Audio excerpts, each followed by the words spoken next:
وسلم على رسوله الكريم وعلى آله وصحبه أجمعين. رب اشرح لي صدري ويسر لي أمري واحلل عقدة من لساني يفقهوا قولي. ربنا زدنا علما وارزقنا فهما amin ya rabbal alamin. Alhamdulillah teman-teman sekalian, kita bisa melanjutkan lagi dars Adabil Bahthi wal Munadharah menggunakan kitab Risalatu Adabil Bahthi wal Munadharah karya Syekh Muhyiddin Abdul Hamid rahimahullah. Hanya untuk mengingatkan pertemuan kemarin atau pertemuan awal kemarin, bahwa di awal kemarin kita baru membahas secara global atau gambar besar. Jadi pembahasan Adabul Bahthi wal Munadharah, kira-kira ilmu ini bahas tentang apa dan maudhu'nya apa saja dan seterusnya dan seterusnya. Juga membahas kelumit tentang wazifah atau tugas dari si mu'tarid. Ketika misalnya ada orang mengucapkan satu klaim, maka apa yang harus dia lakukan? Nah, kita lihat dulu nih, klaimnya ada dalilnya apa enggak. Kalau enggak ada dalilnya, maka apa yang harus kita lakukan? Kalau ada dalilnya, apa yang harus kita lakukan? Ala kulli hal, coba saya sedikit ulang kembali. Pertama-tama kita membahas mengenai makna adab itu sendiri. Adabul Bahthi wal Munadharah. Ilmu ini membahas tentang Adabul Bahthi wal Munadharah. Apa itu adab? Adab di sini, adab itu kan maknanya banyak ya, kemarin seperti yang sudah saya jelaskan. Kadang adab itu bermakna apa? Al-akhlak. Kemudian adab bermakna ilmu-ilmu sastra, ilmu yang berkaitan dengan lughah. Kadang adab juga bermakna ilmu secara umum.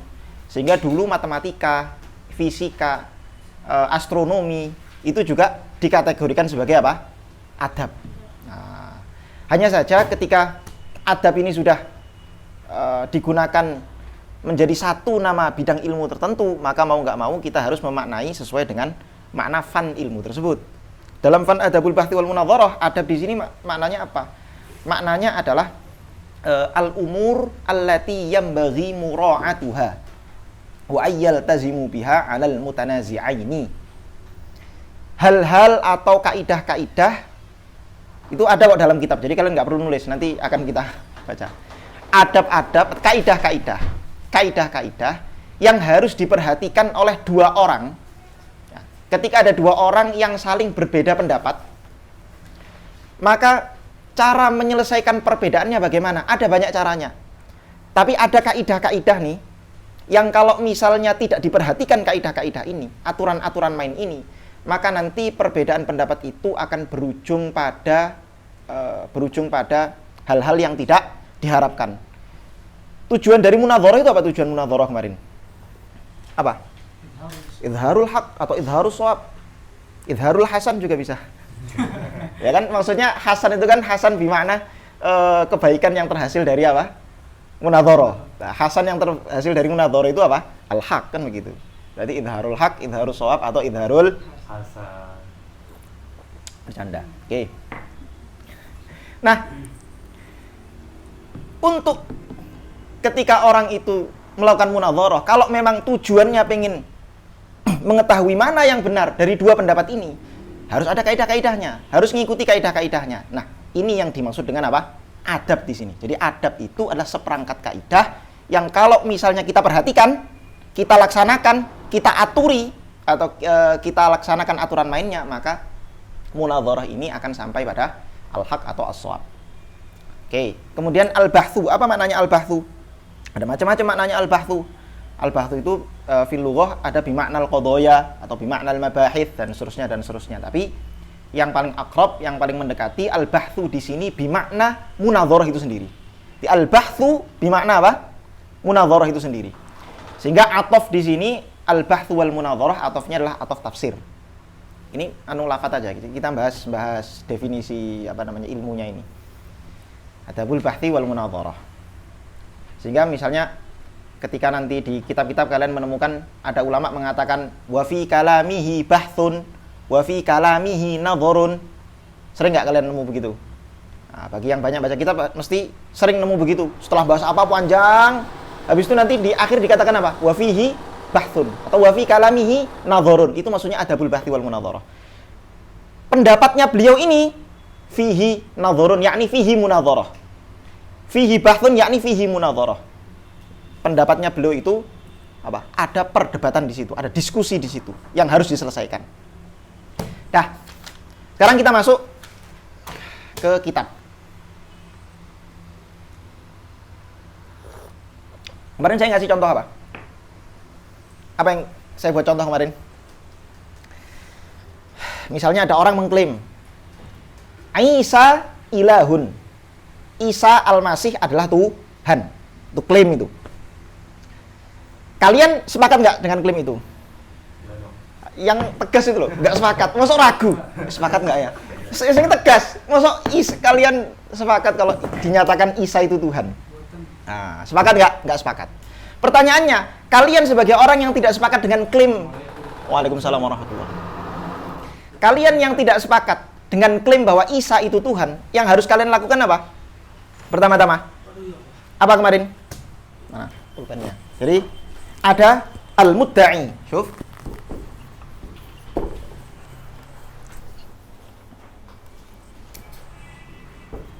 Nah, jadi ada apa? Al-mudda'i. Apa itu mudda'i kemarin? Orang yang mengklaim, memiliki klaim. Al-mudda'i. Al-mudda'i mengatakan apa? Isa ilahun. Isa itu Tuhan. Kalian nggak sepakat dong dengan klaim ini? Datanglah Afwan. Dia di sini sebagai apa? Al-mu'tarid. Mu'tarid itu orang yang nggak setuju. Apa yang harus dilakukan sama si mu'tarid? Orang yang tidak setuju dengan klaim Isa ilahun? Dilihat dulu, ayo. Pertama dilihat dulu. Ini klaim ini ada dalilnya nggak? Kalau klaim ini belum ada dalilnya, maka yang harus dilakukan apa? Tolabud dalil, minta dalil. Kemarin tolabud dalil kita namai sebagai apa? Al-man'u. Al-man'u atau tolabud dalil. Kita tanya kepada dia, apa dalilnya? Apa argumentasi bahwa Isa itu tuh Tuhan? Apa argumentasi bahwa Isa itu apa? Tuhan. Syuf. Boleh nggak? Boleh nggak si mu'tarid membantah langsung klaim si mudda'i bahwa Isa itu Tuhan? Boleh nggak? Kemarin, yang saya jelaskan kemarin. Boleh nggak? Kemarin saya jelaskan boleh. Dengan catatan itu kan. Dengan catatan. Tapi sebetulnya menurut jumhur ulama, nih, dan nanti yang akan kita baca di kitab ini, nggak boleh. Kalau ada mudda'i baru menyatakan klaim yang belum ada dalilnya, belum ada argumentasinya, maka si mu'tarid tidak boleh membantah klaim ini. Yang boleh dia lakukan hanya apa? Tolabud dalil, minta dalil. Isa itu Tuhan. Jangan, enggak, Isa bukan Tuhan. Kok bisa Isa itu Tuhan? Isa itu bukan Tuhan, Tuhan itu Allah. Dan Tuhan hanya Allah, Isa bukan Tuhan karena begini-begini. Enggak boleh kamu melakukan seperti itu. Kamu enggak boleh langsung membantah klaim yang belum ada argumentasinya, karena itu nanti disebut sebagai ghasab menurut jumhur ulama semacam itu. Maka yang harus kamu lakukan apa? Tanya dalil, tolabud dalil. Baru kemudian si mudda'i memberikan argumentasinya. Nih, dalilnya, ad-dalil. Jadi setelah kamu minta dalilnya, dia menyebutkan dalilnya. Isa ilahun, Isa itu Tuhan. Kenapa Isa itu Tuhan? Apa dalilnya? Apa argumentasinya? Dia jawab, li'annahu khuliqa min ghairi abin. Wa kullu man khuliqa min ghairi abin fahuwa ilah. Nah, dalilnya nih. Kenapa Isa itu Tuhan? Oh, argumentasi saya adalah karena Isa itu diciptakan tanpa ayah.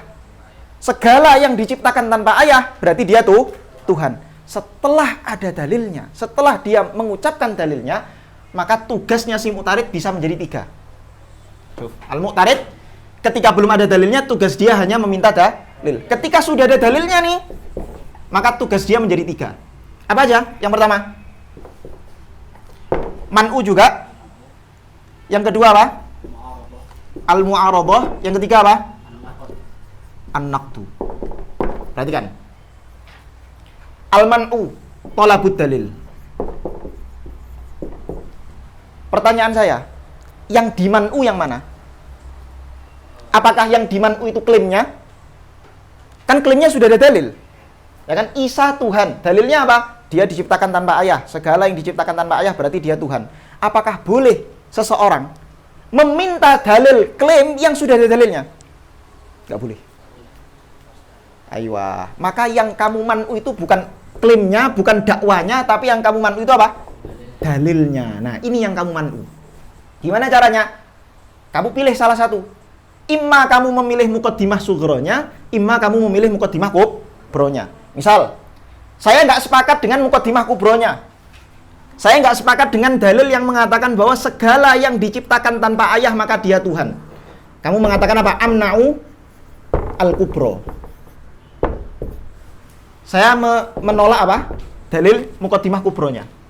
Emang iya, segala sesuatu yang diciptakan tanpa ayah itu pasti dia Tuhan. Nabi Adam diciptakan tanpa ayah nggak? Lebih keren malah, tanpa ayah, tanpa ibu. Lebih keren lagi. Nabi Isa cuman tanpa ayah. Nabi Adam tanpa ayah, tanpa ibu. Tapi apakah dia Tuhan? Tidak. Berarti tidak semua yang diciptakan tanpa ayah itu Tuhan. Kayak ini man'u. Ini man'u itu kamu hanya tanya saja, apa dalil? Saya tanya nih, apa dalilnya bahwa semua yang diciptakan tanpa ayah itu adalah Tuhan? Apa dalilnya? Saya minta pertanggungjawaban dalil atas dalil kubro, muqaddimah kubro kamu ini. Nah. Atau yang kedua yang bisa kamu lakukan, mu'aradhah. Apa mu'aradhah kemarin? Apa mu'aradhah? Hah? Aywa. Kamu mencari dalil lain, argumen lain, atau bukti-bukti lain, yang dengan bukti itu otomatis langsung bisa membantah dalilnya si mudda'i. Saya mau membantah ini nih, wa kullu man khuliqa min ghairi abin fahuwa ilah. Saya tunjukkan buktinya, saya datangkan argumentasinya. Apa itu? Adam khuliqa min ghairi abin wa huwa laisa bi ilah. Wa huwa laisa bi ilah. Adam diciptakan tanpa ayah dan dia bukan Tuhan. Berarti tidak semua yang diciptakan tanpa ayah itu Tuhan. Kamu mendatangkan dalil yang dalil ini membantah apa? Membantah aywa muqaddimah kubronya si lawan. Yang pertama tadi hanya tanya apa dalilnya. Kalau yang kedua ini apa? Membantah, mendatangkan dalil yang membantah. Yang terakhir an-naqdu. Apa an-naqdu? Aywa, ibtalu majmu'id dalil. Ini dalilnya nih, dalil secara keseluruhan nih, kamu bantah. Gimana caranya? Kemarin saya kasih contoh coba kita pakai contoh yang ini ya. Misal, gimana cara kita membantah bahwa dalil ini salah? Oh, kita katakan bahwa dalil ini bisa berujung kepada apa? Bisa berujung kepada al-fasad. Fasad itu nanti bisa daur, bisa tasalsul, tarjih bila murajih dan seterusnya, dan nanti itu akan kita bahas semua dan akan ada banyak contohnya.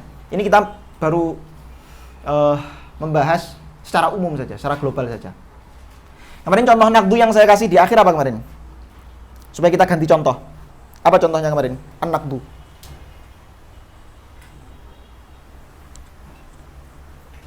Apa? Misalnya, nah ini misalnya adalah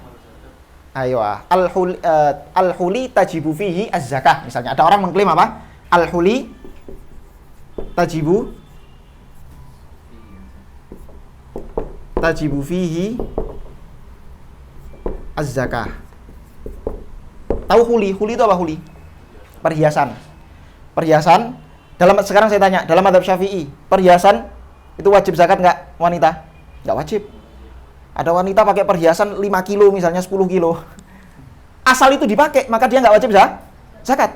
Dalam mazhab Syafi'i gitu. Tiba-tiba ada orang mengklaim al-huli tajibu fihi zakah. Oh enggak, perhiasan itu wajib zakat. Ini klaim. Kita tanya dalilnya, apa dalilnya? Oh, dalilnya adalah li'annallaha aujaba zakatal mal. Li'annallaha aujaba zakat al-mal. Wal huli minal mal, ya kan? Wal huli minal mal. Dan yang namanya huli, namanya perhiasan, termasuk harta enggak? Termasuk harta. Segala sesuatu yang ada thamannya, ada nilainya, itu harta.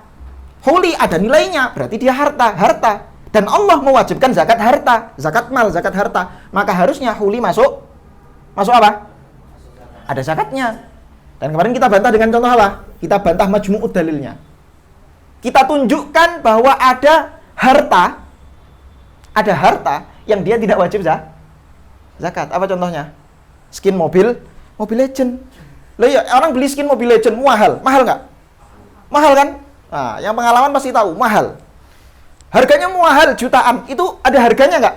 Ada. Wajib zakat nggak? Nggak wajib. Lah kalau misalnya sampai skin Mobile Legend wajib zakat yo, nggak ada yang mau main Mobile Legend. KP dizakati. Nah, paham sampai sini? Alhamdulillah. Oke. Dah, ini yang kita bahas kemarin. Jadi, ringkasnya ala kulli hal, gampangnya ya. Ada dua orang yang saling berbeda pendapat, satu mudda'i, yang satu mu'tarid. Mudda'i itu yang punya klaim, mu'tarid itu yang membantah atau yang tidak setuju dengan klaim tersebut. Gimana cara dia membantah klaim tersebut? Dilihat dulu. Kalau misalnya klaim itu belum ada dalilnya, maka menurut jumhur ulama, dia tidak boleh membantah. Yang dia lakukan hanya tolabud dalil, minta dalil. Kalau sudah ada dalilnya, maka dia boleh melakukan tiga hal ini. Membantah, atau meminta dalil dari muqaddimahnya, yang disebut dengan al-man'u, atau mu'aradhah, atau an-naqdu. Ini menurut jumhur ulama. Cuman kemarin, saya jelaskan bahwa walaupun itu belum ada dalilnya, kita juga boleh melakukan apa? Al-man'u, wal mu'aradhah, wan naqdu. Tapi mu'aradhahnya disebut mu'aradhah apa? Mu'aradhah takdiriyah. Naqdunya disebut naqdu apa? Syabihi. Itu nanti akan dibahas di akhir, tapi beliau Syekh Muhyiddin Abdul Hamid, beliau tidak ikut pendapat yang itu. Beliau ikut pendapat jumhur ulama. Mahfum sampai sini? Ini pelajaran kemarin. Sekarang kita masuk ke materi saat ini, materi hari ini. Syuf. Sekarang saya tanya. Adabul bahthi wal munadharah itu terjadi ketika ada dua orang, ya. Ketika ada dua orang yang berbeda pendapat terhadap satu qadhiyah. Satu qadhiyah. Saya mengatakan Zaidun qaimun. Ini namanya qadhiyah. Qadhiyah itu apa qadhiyah? Setiap kalam yang ada kemungkinan benar dan ada kemungkinan salah.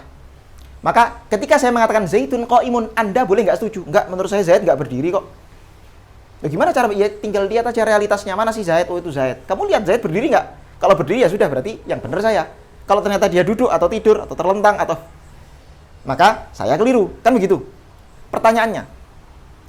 Kalau saya cuma ngomong Zaidun gitu saja, Zaidun gitu saja, bisa nggak kalian memu'aradhah ucapan saya? Kenapa nggak bisa? Hah? Belum jadi qadhiyah. Sesuatu yang belum jadi qadhiyah tidak bisa dibantah, ya nggak? Karena belum ada nisbah hukmiyah di situ, betul? Faham nisbah hukmiyah ya?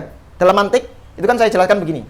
Jadi misalnya ini proposisi, ini qadhiyah ya. Qadhiyah itu berarti ada maudhu, ada mahmul. Ini maudhu, ini maudhu itu apa? Maudhu itu gampangnya yang dihukumi. Mahmul itu apa? Mahmul gampangnya si hukumnya itu. Artinya apa? Zaidun qaimun maksudnya adalah Zaid dihukumi berdiri. Betul? Paham? Zaid dihukumi berdiri. Ada maudhu, ada mahmul. Ketika saya baru mengatakan Zaid, belum ada hukumnya. Apa hukum yang kamu beri kepada Zaid? Ketika belum ada hukumnya, maka kita nggak bisa mengatakan itu benar, itu salah. Benar atau salah ketika sudah ada hukumnya.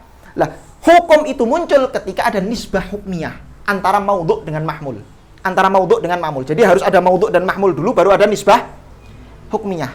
Maka selama itu tidak ada nisbah hukmiyah, maka kita tidak bisa mengatakan itu benar atau itu salah, sehingga tidak bisa terjadi munadharah di situ. Bisa sih terjadi munadharah, tapi munadharahnya itu bukan di ranah apakah kalimat ini benar atau salah secara hukum nisbah kalamiyah, tapi benar atau salah secara qanunul lughah, aturan bahasa. Misal saya mengatakan qaimun gitu saja, bisa nggak di munadharah? Nggak bisa. Tapi saya bisa melakukan munadharah misalnya, qaimun itu secara bahasa keliru, misalnya begitu. Itu bisa. Jadi kita bantah lewat qanunul lughah. Misal dia mengatakan bukan qaimun, dia mengatakan qawimun, misalnya begitu. Qawimun, padahal yang dia maksud qaimun. Belum di i'lal, belum kena i'lal. Jadi qawimun kan sebenarnya qawama, yaqumu. Fahuwa qawimun. Dia mengatakan Zaidun qawimun. Apa qawimun? Kita bisa bantah, enggak, itu salah, karena harusnya kena i'lal, bukan qawimun tapi qaimun, misalnya begitu. Bisa dipahami ya? Maka dari sini Coba sekarang kita lihat qaul itu apa saja, ada berapa saja qaul itu, dan yang bisa masuk dalam pembahasan adabul bahthi wal munadharah yang mana, dan yang tidak masuk pembahasan adabul bahthi wal munadharah yang mana. Qaul itu ada berapa? Qaul ada berapa? Ada dua. Imma mufrad wa imma murakkab. Ya kan? Apa itu mufrad? Ma la yadullu juz'uhu ala juz'i ma'nahu, betul? Ma la yadullu juz'uhu ala juz'i ma'nahu. Ma la yadullu juz'uhu ala juz'i ma'nahu. Setiap lafadz yang bagian-bagiannya tidak menunjukkan makna yang lain. Syuf. Saya mengatakan Zaidun. Zaid ini adalah lafadz mufrad. Kenapa saya katakan mufrad? Karena juzuk dari Zaid. Juzuk itu berarti bagian yang menyusun lafadz Zaid. Apa saja bagian yang menyusun lafadz Zaid? Za, ya, sama dal. Pertanyaan saya, lafadz Zaidun, za-nya tok itu menunjukkan makna enggak? Enggak dong. Ya-nya saja menunjukkan makna enggak? Enggak. Berarti disebut mufrad. Saya mengatakan ada orang namanya Abdullah. Abdullah ini mufrad atau murakkab? Mufrad juga, sebagai nama dia mufrad. Sekarang saya tanya misalnya, loh tapi kan Abdun ada maknanya, Allah juga ada maknanya. Iya memang benar, Abdun ada maknanya, hamba. Allah juga ada maknanya, zat wajibul wujud. Pertanyaannya, ketika Abdullah itu menjadi nama, ada orang namanya Abdullah, ada nggak yang namanya Abdullah? Di sini nggak? Di sini yang duduk di sini sekarang, ada nggak yang namanya Abdullah? Nggak ada. Oke, misal ada orang namanya Abdullah. Ada orang namanya Abdullah. Pertanyaan saya, di dalam dirinya dia, apakah ada dua makna, yaitu ada Abdun dan ada Allah di dalam dirinya dia? Nggak ada. Maka dikatakan mufrad. Beda nanti sama Romil Hijarah. Nanti akan kita jelaskan. Romil Hijarah, syuf. Romi al-Hijarah. Romil Hijarah itu artinya apa? Pelempar batu. Syuf. Orang yang saya sebut sebagai Romil Hijarah, tiap-tiap afrodnya punya makna. Romi itu pelempar, hijarah itu batu. Ketika orang melempar batu, berarti ada dua makna yang ada dalam diri dia. Dia sebagai ar-Romi yang melempar, dan hijarah ada batu yang dilempar. Berarti kan Romi dan hijarah, dua juzuk itu punya makna masing-masing. Beda sama Abdullah. Bisa dipahami nggak? Abdullah ketika jadi nama orang, bukan berarti terus dalam diri dia ada Abdun dan ada Allah. Tapi kalau Romil hijarah, ada Rominya dan ada hijarahnya, betul? Nah, sekarang murakkab. Masuk murakkab. Apa itu murakkab? Ma dalla juz'uhu ala juz'i ma'nahu. Setiap qaul yang memiliki juzuk-juzuk, memiliki bagian-bagian, di mana setiap bagiannya itu memiliki makna masing-masing. Contohnya apa? Zaidun qaimun, atau Romi al-Hijarah. Romil Hijarah.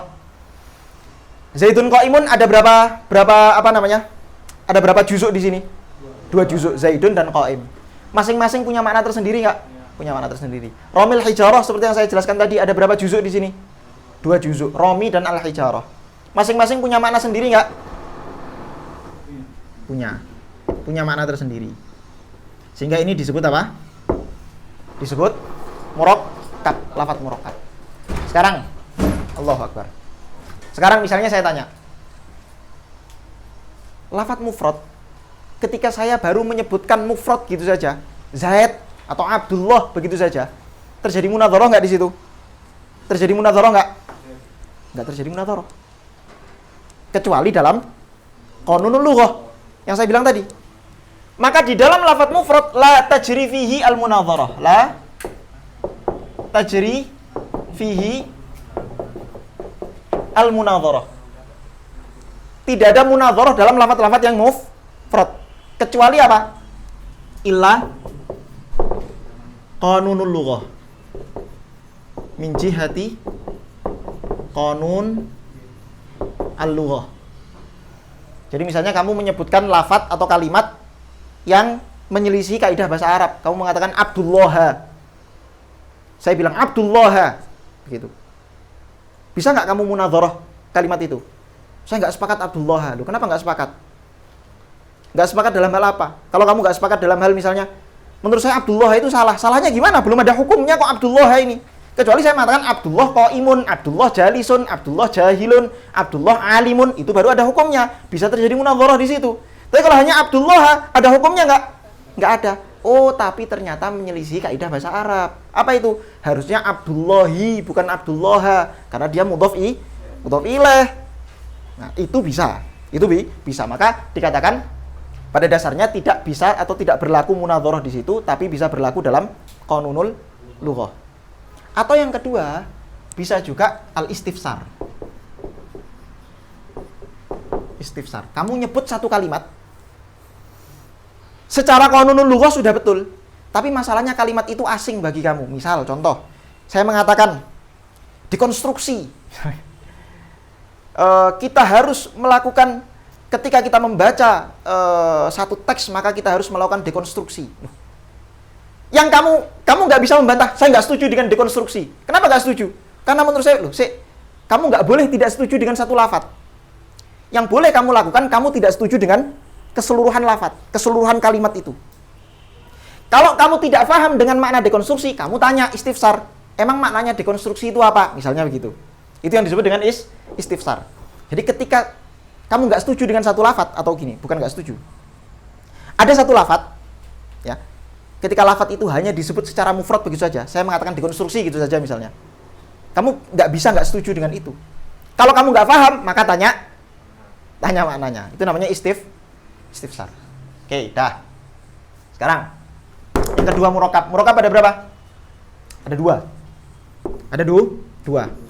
Ada murokab tam dan ada murokab naqis. Apa itu murokab tam? Murokab tam adalah ma yahsunu sukut 'alaiha. Kan betul? Betul begitu? Ma yahsunu as-sukutu 'alaiha. Setiap qaul, siapapun yang mendengarnya, maka dia layak diam karena sudah paham. Contohnya apa? Ya zaitun qaimun. Zaitun qaimun. Ada murokab nakis. Kalau murokab nakis itu apa? Kebalikannya, la yahsunu as-sukut 'alaiha. Contohnya apa? Ramil hijarah. Coba perhatikan. Sama nggak antara zaitun qaimun dengan ramil hijarah? Sama atau beda? Apa bedanya? Apa bedanya? Ya. Nah, coba ya. Secara lafadz kan sama-sama murokab, betul nggak? Sama-sama ada zaid, ada qaim, ada romi, ada hijarah. Bedanya di mana? Oh, bedanya adalah kalau zaitun qaimun ini sudah ada nisbah hukmiyah, ada penghukuman di situ. Saya menghukumi zaid sedang berdiri. Ada hukum di situ sehingga bisa terjadi munadharah. Tapi kalau romil hijarah, pelempar batu. Loh apa? Kenapa pelempar batu? Oh, pelempar batu itu tidak tepat sasaran. Nah, itu baru ada hukumnya. Tapi kalau saya baru mengatakan romil hijarah, pelempar batu. Loh, kenapa? Pelempar batu kenapa? Kenapa dia? Dia belum ada nisbah hukmiyahnya. Belum ada nisbah hukmiyah. Maka dikatakan layah sunus sukut. Kalau orang mendengar kata-kata ini, dia belum layak untuk diam. Masih bisa tanya, emang kenapa romil hijarah? Ada apa dengan dia? Dan seterusnya, dan seterusnya. Nah, sekarang kita ke yang tam dulu, baru nanti ke yang nakis. Yang tam ini ada berapa? Ada dua. Ya nggak? Ada khobari dan ada insya'i. Khobari dan ada insya'i. Apa itu khobari? Ma yahtamilu as-sidqa wal kadhib li dhatihi. Ma yahtamil as-sidq awil kadhib li dhatihi. Setiap kalimat yang memang secara zatnya layak untuk dinyatakan ini benar, ini salah. Ya enggak? Zaidun qa'imun, Isa ilahun, Al-Qur'an kalamullah, Zaid dan seterusnya. Itu dia murakkab tam yang khabari. Ada murakkab tam tapi insya'i. Insya'i itu la yahtamil as-sidq awil kadzib li dzatihi. La yahtamil as-sidq aw al-kadzib li dzatihi. Contohnya apa? Pertanyaan, as-su'al. Hal Zaidun qa'imun, ini contohnya apa tadi? Zaidun qa'imun. Kalau ini contohnya hal Zaidun qa'imun. Syuf. Hal Zaidun qa'imun. Apakah Zaid berdiri? Apakah Zaid berdiri? Apakah pertanyaan apakah Zaid berdiri itu bisa dinyatakan benar atau salah? Tidak. Pertanyaan itu dijawab bukan untuk dihukumi. Pertanyaan itu dijawab bukan untuk dihukumi benar atau salah. Syuf, perhatikan. Murakkab tam insya'i bisa nggak terjadi munadharah di sini? Nggak bisa. Kalau ada orang tanya, masa kamu mau membantah? Kalau orang tanya, ya kamu jawab. Orang tanya, ya dijawab. Kalau kamu nggak tahu jawabannya, jangan dibantah. Katakan saya nggak tahu jawabannya. Kan begitu. Nah, maka la tajri al-munadharah. La tajri al-munadharah. Nggak bisa kena munadharah di sini. Kecuali, lagi-lagi kecuali kalau memang kamu mau istifsar atau qanunul lughah. Illa apa? Min jihati qanun al-lughah. Misalnya pertanyaan dia secara lughawi itu apa? Keliru. Misalnya hal Zaidan qa'iman. Nah, itu bisa kamu enggak benar itu. Harusnya hal Zaidun qa'imun, bukan hal Zaidan qa'iman. Terus kamu jelaskan karena dalam nahwu begini dan seterusnya. Atau apa? Al-istifsar. Kamu minta, misalnya kamu nggak paham Zaid siapa? Zaid siapa maksud kamu? Zaid ada banyak nih. Zaid siapa? Itu namanya istifsar. Tapi nggak bisa dibantah. Nggak bisa dibantah. Nggak, salah. Zaid bukan hal Zaidun qaim. Nggak bisa. Kalau yang khabari bisa nggak? Murakkab tam khabari. Murakkab tam khabari bisa nggak? Justru disinilah letak munadharah yang sebenarnya. Mahallul bahthi wal munadharah. Ini namanya apa? Mahallu al-bahthi wal munadharah. Di sini letak mahallul bahthi wal munadharah. Murakkab tam yang khabari. Zaidun qa'imun atau Al-Qur'an kalamullah. Nah, ini bisa terjadi apa? Munadharah di sini. Isa ilahun. Di awal tadi contohnya semua murakkab tam khabari semua contohnya. Mafhum ya? Sekarang murakkab yang naqis bisa nggak? Diperinci. Murakkab naqis ada dua. Ada yang taqyidi atau murakkab naqis itu nanti ada yang dia langsung aja. Ada yang qayyidun yang dia merupakan qayyidun lil qadiyah atau ghairu qayyidun lil qadiyah. Ghairu qayyid lil qadiyah.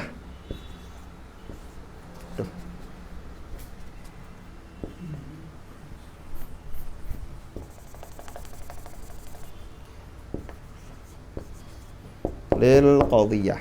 Contohnya misalnya, saya hanya mengatakan romil hijarah gitu aja. Romi atau hayawanun natik misalnya. Hayawanun natik. Ini kan apa? Murakkab naqis. Kalau saya hanya mengatakan hayawanun natik, murakkab naqis, belum ada hukumnya. Sehingga tidak bisa terjadi munadharah di sini. Maka kita katakan la tajri apa? La tajri al-munadharah. Di sini enggak terjadi munadharah. Kecuali lagi-lagi min jihati qanunul lughah. Illa dah sama qanunul lughah. Kalau dia merupakan qayyid bagi satu qadhiyah, maka dia bisa berlaku munadharah di sini. Contohnya apa contohnya? Misal saya mengatakan al-mantiq ya'simudz dzihna anil khata'i fil fikri bi syarti mura'atiha. Syuf. Ini kan sebetulnya masuk ke dalam Murokab tam khobari kan? Ini kan ini qadhiyah utuh ini, masuk murokab tam khobari. Saya mengatakan mantik itu bisa menjaga pikiran kita dari kekeliruan berpikir dengan syarat kita apa? Memahami dan menerapkan kaidah-kaidahnya. Ini kan murokab tam khobari, ada maudhu, ada mahmulnya. Tapi ternyata yang saya bahas cuman kalimat terakhir ini, bisyarti mura'atiha. Nah, yang saya munadharah itu ini bisyarti mura'atiha. Kata-kata bisyarti mura'atiha itu murokab tam khobari atau murokab nakis? Nakis. Bisyarti mura'ah cuman kata-kata, cuman kalimat ini loh. Ini enggak masuk nih, mantik ya enggak masuk. Yang saya masukkan cuman ini, bisyarti mura'atiha ini. Maka dia disebut apa? Murokab nakis. Bisa terjadi munadharah di sini? Bisa. Karena dia merupakan qayyid bagi qadhiyah. Ada qadhiyah, saya qayyiti dengan kata-kata bisyarti mura'atiha, maka nanti kata-kata bisyarti mura'atiha ini apa? Bisa menjadi tempat munadharah. Tinggal nanti kamu bantah, saya nggak sepakat, walaupun ada orang sudah belajar mantik dan dia sudah menguasai kaidah-kaidahnya, ternyata nyatanya dia masih keliru dalam berpikir, misalnya begitu. Dan seterusnya dan seterusnya. Mafhum ya? Bisa dipahami nggak ini?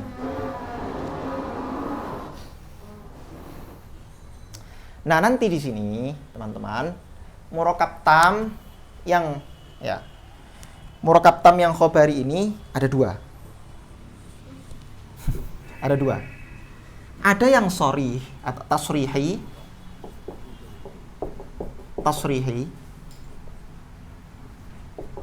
Ada yang dhimni. Ada yang dhimni, ada yang tasrihi. Apa maksudnya? Syuf. Maksudnya tasrihi adalah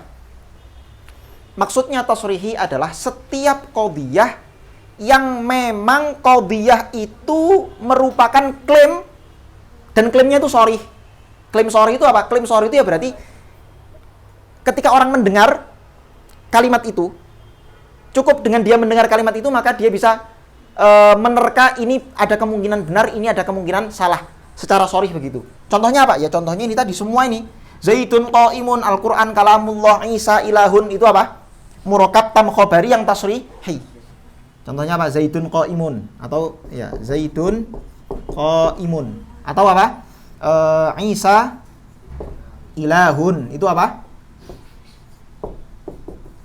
Murokab tam yang tasrihi. Artinya kalam ini memang dakwah. Memang apa? Klaim yang mengandung benar atau salah. Dan sharih. Ada yang ghairu sharih, ada yang dhimni. Dia sebetulnya mengandung klaim, tapi secara zahir lafadznya itu nggak ada klaim-klaimnya sama sekali. Seolah-olah itu hanya murokab nakis saja. Contohnya apa? Ta'rif, definisi. Dan taksim nanti. Ada dua. Pertama ta'rif. Yang kedua apa? Taksim. Coba perhatikan. Contohnya ta'rif. Saya mengatakan al-insan hayawanun natik. Perhatikan. Kata-kata hayawanun natik ini tadi masuk murokab tam khobari atau nakis? Hayawanun natik saja nakis. Hayawanun natik saja nakis, sehingga seharusnya dia tidak bisa tidak terjadi munadharah di sini. Tapi masalahnya karena dia adalah takrif, saya menjadikan hayawanun natik sebagai definisi, maka sesungguhnya ada klaim terselubung di situ secara dhimni, secara tersirat. Apa klaim yang ada di dalam ta'rif? Apa klaim yang ada kira-kira dalam ta'rif? Ketika saya mengatakan al-insan hayawanun natik, kira-kira klaim yang tersembunyi di dalam ta'rif itu apa coba? Hayawanun natik kepada insan. Hah? Nisbat hayawanun natik kepada insan. Bukan nisbat ya. Saya mendefinisikan hayawanun natik sebagai insan atau insan saya definisikan sebagai hayawanun natik. Tapi klaim tersembunyinya bukan di situ. Klaim tersembunyinya adalah apakah definisi ini sudah memenuhi syarat definisi? Karena kan kemarin di dalam mantik itu kita jelaskan bahwa yang namanya definisi itu ada syaratnya. Atau kita bagi definisi itu ada definisi yang had, ada yang bir rosem. Maka ketika orang membuat definisi al-insan hayawanun natik, seolah-olah dia mengklaim bahwa definisi ini bil had atam. Sehingga nanti kita bisa bantah, oh enggak, definisimu tidak hatam, tapi had naqis. Oh, definisimu itu bukan bil had tapi bir rosem, misalnya begitu. Ketika orang mendefinisikan sesuatu, maka seolah-olah ada klaim terselubung di situ yang menyatakan bahwa definisi saya ini sudah jamik, sudah manik, sudah sempurna, kira-kira begitu. Maka kita bisa bantah dari situnya. Definisimu ini kurang. Nah, definisimu ini begini, tidak sempurna. Nanti akan kita bahas. Terakhir taksim. Taksim contohnya seperti apa? Saya mengatakan al-kalimah imma ismun au fi'lun au harfun. Kalimat itu di dalam bahasa Arab ada 3 macam. Ini namanya taksim. Saya membagi kalimat menjadi 3. Kalimat itu ada kalanya kalimat isim, ada kalanya kalimat fi'il, dan ada kalanya kalimat huruf. Ini murakkab tam khobari atau nakis? Nakis. Bisa nggak terjadi munadharah? Sebetulnya nggak bisa. Tapi karena dia menjadi taksim, dan taksim itu ada syarat-syaratnya, seperti yang akan kita bahas nanti. Taksim itu ada syarat-syaratnya, maka seolah-olah dia mengklaim bahwa taksim saya ini sudah jamik, sudah manik. Taksim saya sudah sempurna. Artinya, kalimat dalam bahasa Arab itu memang cuma 3. Kalau nggak isim, fi'il, atau huruf. Kamu nggak akan menemukan kalimat selain isim, fi'il, huruf dalam bahasa Arab. Kamu cari dalam Quran, kamu cari dalam hadis, dalam syair, dalam kalam Arab, semuanya nggak akan kamu temukan. Pasti kalimat itu imma ismun, au fi'lun, au harfun. Nah, itu klaim itu namanya. Klaim yang terselubung, yang tersembunyi di dalam taksim. Sehingga kamu bisa munadharah nanti di situ. Kamu bilang, oh enggak, ada kalimat yang bukan isim, bukan fi'il, bukan huruf. Apa contohnya? Isim fi'il. Isim fi'il itu bukan isim murni, bukan fi'il murni, bukan huruf. Tapi dia satu kalimat tersendiri. Ada orang mengklaim begitu. Gimana kamu jawabnya misalnya? Gimana cara jawabnya? Lah itu nanti ada cara-caranya. Sampai sini ada yang mau ditanyakan? Ada yang mau ditanyakan? Ya. Agak merapat.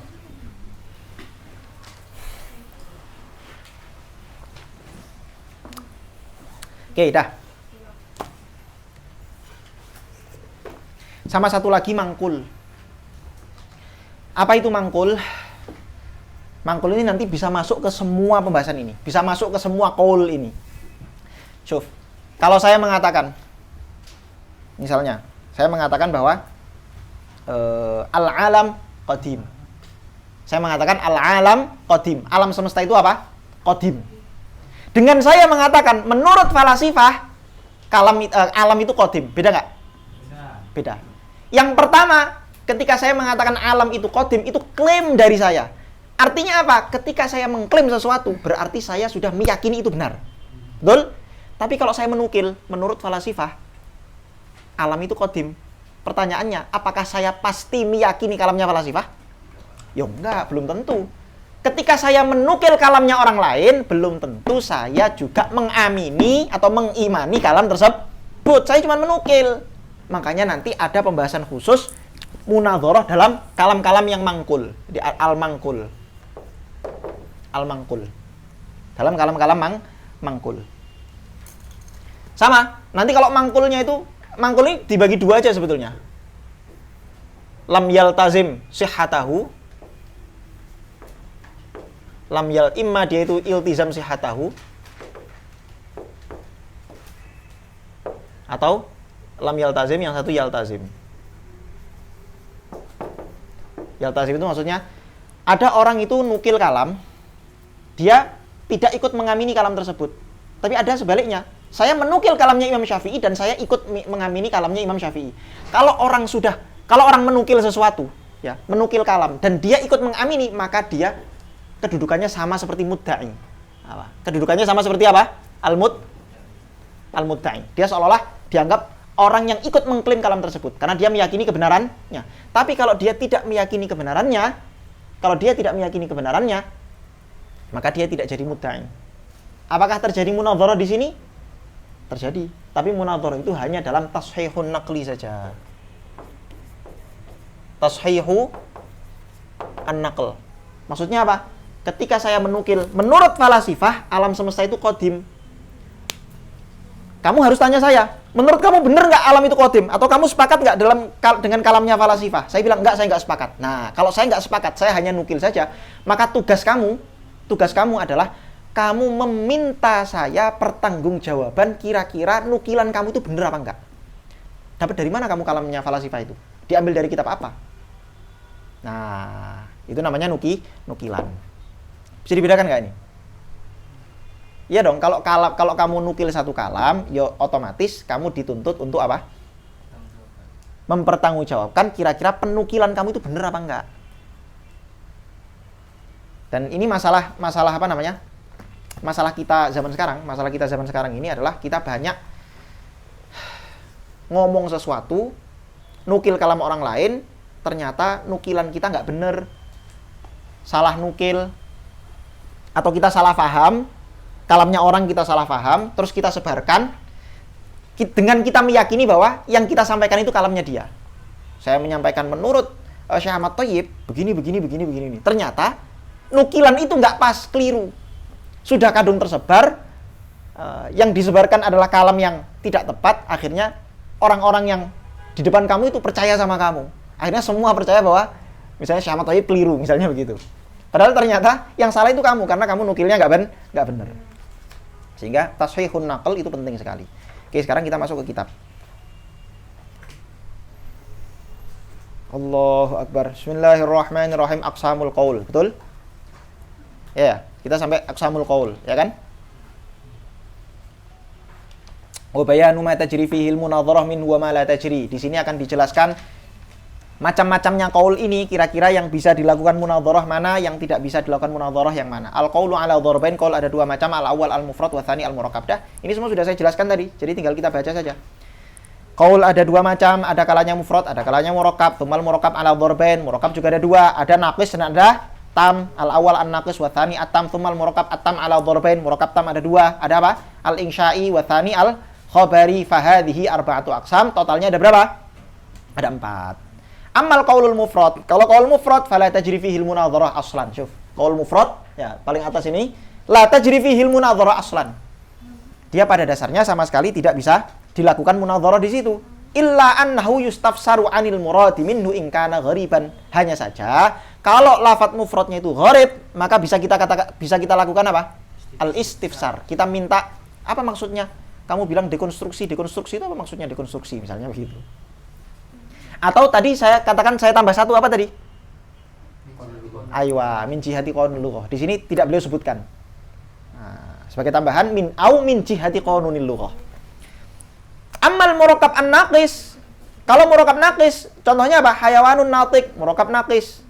Ditafsil, murakkab naqis ada dua. Fa in kana qayyidan lil qadhiyah jarrat al-munadharatu fihi. Kalau dia menjadi qayyid bagi qadhiyah, maka bisa berlaku munadharah di situ. Wa in lam yakun qayyidan lil qadhiyah, kalau dia bukan merupakan qayyid bagi qadhiyah, lam tajril munadharah fihi, maka tidak terjadi munadharah kecuali lagi-lagi dalam apa? Qanunil lughah atau istifsar. Ammal murakkab al-insya'i. Murakkab insya'i mana? Ini murakkab insya'i. Dia enggak terjadi munadharah, tapi di sini beliau katakan apa? Beliau mentafsil, fa in kana manqulan tulibana qiluhu bi tashihin naql wa in kana dzakiran lahu min 'indi nafsihi lam tajril munadharatu fihi. Kata beliau, murakkab insya'i, ya, tam yang insya'i ini diperinci. Kalau misalnya dia merupakan kalam mangkul atau nukilan, maka kita minta apa? Tashihu an-naql. Tapi wa in kana dzakiran lahu min 'indi nafsihi, kalau kalam insya'i ini dia ucapkan sendiri, bukan nukilan, maka lam tajril munadharah fihi, tidak terjadi munadharah. Maka saya pisah di sini tadi supaya enak. Jadi beliau kurang sistematis lah, bisa kita katakan kurang sistematis. Saya buat sistematis. Pokoknya insya'i itu pada dasarnya tidak terjadi munadharah. Sama kayak murakkab naqis, tidak terjadi munadharah. Kecuali min jihati qanun al-lughah. Sama kayak mufrad juga, tidak terjadi munadharah di situ. Adapun mangkul, kita buat babnya sendiri. Mangkul itu mau kalimat yang kamu mangkul itu mau kalam tam khobari, mau kalam tam insya'i, mau naqis, hatta mufrad sekalipun, kalam mufrad sekalipun. Kalau itu nukilan, bukan kalam kamu sendiri, bukan kata-katamu sendiri, maka kamu dituntut untuk tashihu an-naql. Memastikan bahwa nukilan kamu itu benar. Plus kalau kamu iltizam bisihhatihi, kalau kamu ikut meyakini itu benar, meyakini kebenarannya, maka apa? Kamu seolah-olah menjadi mudda'i juga. Wa ammal murakkab al-khabari at-tam wa huwa al-qadhiyah fa huwa mahallul bahthi wal munadharah. Nih. Apa? Tam khabari, qadhiyah itu apa? Mahallu apa? Mahallul bahthi wal munadharah. Disinilah letak adabul bahthi wal munadharah yang sesungguhnya ya di sini nih, kalam tam khabari. Wa alaihi taridu i'tiradatul mu'tarid. Dan di pembahasan inilah terjadi apa? I'tiradnya mu'tarid. Wa anhu yunafihul mujib ala tafsilat allati sanadhkuruha laka fima ba'du, dan nanti juga akan ada jawaban-jawaban yang secara terperinci akan kita bahas di pembahasan setelah ini. Wa kana min haqqit ta'rifat wa taqsimat alla tajri al munadharatu fiha. Adapun ta'rif dan taksim itu sebetulnya pada dasarnya tidak berlaku munadharah, ya enggak? Tadi yang saya bahas dulu. Yang namanya taksim dengan ta'rif itu pada dasarnya apa? Pada dasarnya tidak terjadi munadharah. Pada dasarnya tidak terjadi munadharah. Hanya saja, atau alasannya apa alasannya? Li'annaha la takhlu an takuna min qabilil mufrad awil murakkab an-naqis. Karena yang namanya taksim dan ta'rif itu kadang-kadang ta'rif itu hanya qaul yang mufrad atau murakkab, tapi murakkabnya murakkab naqis. Contoh saya mengatakan al-hasbir. Tahu al-hasbir enggak? Al-hasbir. Kamu tanya apa itu hasbir? Apa definisi hasbir? Saya katakan al-hasbir huwal asad. Al-hasbir huwal asad. Saya mendefinisikan hasbir dengan asad. Hasbir itu nama lain dari singa memang. Al-hasbir huwal asad. Definisi asad ini mufrad atau murakkab? Mufrad. Maka seharusnya dia tidak masuk munadharah. Tidak bisa dilakukan munadharah karena dia mufrad. Atau saya mengatakan al-insan hayawanun natiq. Hayawanun natiq itu, kata-kata hayawanun natiq itu murakkab atau mufrad? Murakkab. Tapi murakkabnya murakkab tam atau murakkab naqis? Murakkab naqis. Maka seharusnya juga tidak terjadi munadharah. Jadi yang namanya taksim dan ta'rif itu pada dasarnya atau seharusnya tidak terjadi munadharah. Tapi lakinnahum nadharu ila anna qailat ta'rifi idza qala mathalan yahuttul insanu atau yuhattul insanu bi annahu hayawanun natiq. Kalau ada orang membuat definisi dengan mengatakan yuhattul insan bi annahu hayawanun natiq. Insan itu didefinisikan dengan had, yuhattu. Ditakrifi atau didefinisikan dengan had. Apa definisinya? Bi annahu hayawanun natiq, bahwa insan itu hayawanun natiq. Maka faka'annahu idda'a fi dhimni hadha ta'rif iddata ta'awin. Seolah-olah ketika dia mengatakan ini, dia mengklaim beberapa dakwah, mengklaim beberapa klaim sekaligus. Yang pertama apa? Al-ula anna hadha ta'rif haddun la rasmun. Berarti dia mengklaim ta'rif ini had bil had bukan bil rasm. Ats-tsaniyah yang kedua annahu muallafun min adz-dzatiyat al-aradiyat. Karena di mana-mana yang namanya apa? Ta'rif bil had itu apa? Ta'rif bil had itu harus menggunakan dzati. Aywa kulli yang dzati. Kulli dzati apa saja? Jinsun, qarib, dan fasl qarib. Jinsun wa faslun. Kalau yang aradi apa saja? Khassah dan aywa. Khassah sama satu lagi apa? Arad am. Khassah dan arad am itu kulli yang aradi. Sehingga kalau kamu mengklaim bahwa definisi kamu itu definisi bil had, otomatis kamu ikut mengklaim bahwa definisi ini tersusun dari kulli yang dzati. Kita buktikan. Nah, itu loh kira-kira. Wa tsalitsa yang ketiga annahu jami'un. Klaim yang ketiga adalah klaim kamu seolah-olah mengatakan bahwa definisi ini definisi yang jami' dan mani'. Annahu jami', annahu mani' yang keempat.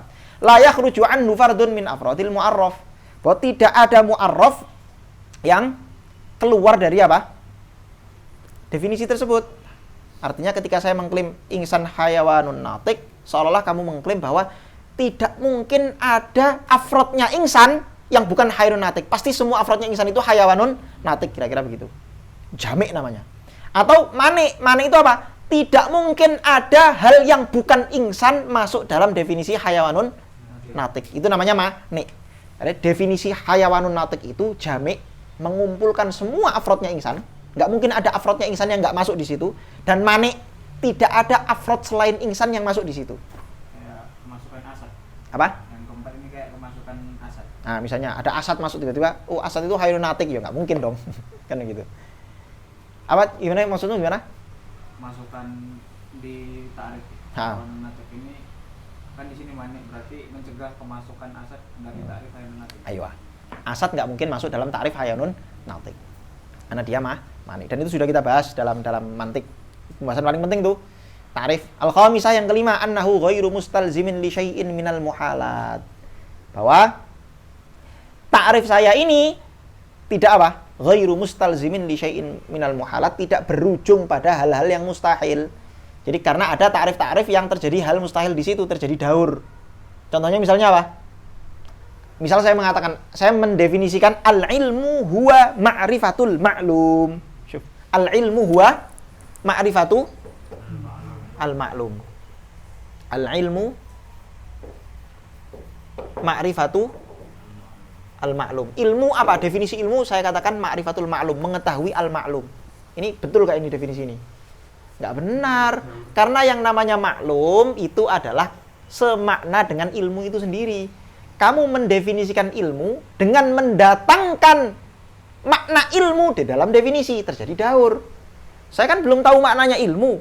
Kok kamu mendefinisikan ilmu dengan ilmu itu sendiri? Terjadi daur ini namanya. Ini namanya definisi yang yastalzim al-muhalat. Definisi yang mengandung hal-hal mustahil, yaitu daur.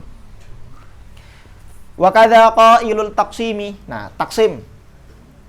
Contohnya apa? Lau qala mathalan, ada orang mengatakan al kalimah imma ismun au fi'lun au harfun. Kalimat itu ada kalanya isim, ada kalanya fi'il, dan ada kalanya huruf. Lakana ka'annahu idda'a fi dhimni hadha taksim iddat ta'awin. Seolah-olah dengan taksim semacam itu dia mengklaim beberapa klaim. Yang pertama apa? Al-ula, yang pertama, anna hadha taksim hasirun, bimana annahu jami'un likulli anwa'il maqsim wa annahu la yadkhulu fihi mimma laysa min anwa'il maqsim syai'un. Hasir itu adalah jami' mani maksudnya. Bahwa taksim semacam ini sudah jami' mani. Nggak mungkin ada kalimat dalam bahasa Arab yang tidak masuk di dalam di dalam taksim isim fi'il huruf. Pasti semua kalimat dalam bahasa Arab, apapun bentuknya, masuk dalam salah satu kategori isim fi'il atau huruf.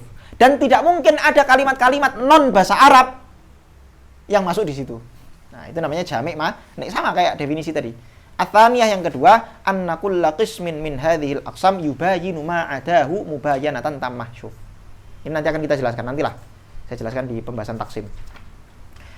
Ini syarat dari taksim adalah apa? Setiap aksamnya itu mubayin. Nanti akan kita jelaskan apa itu mubayin.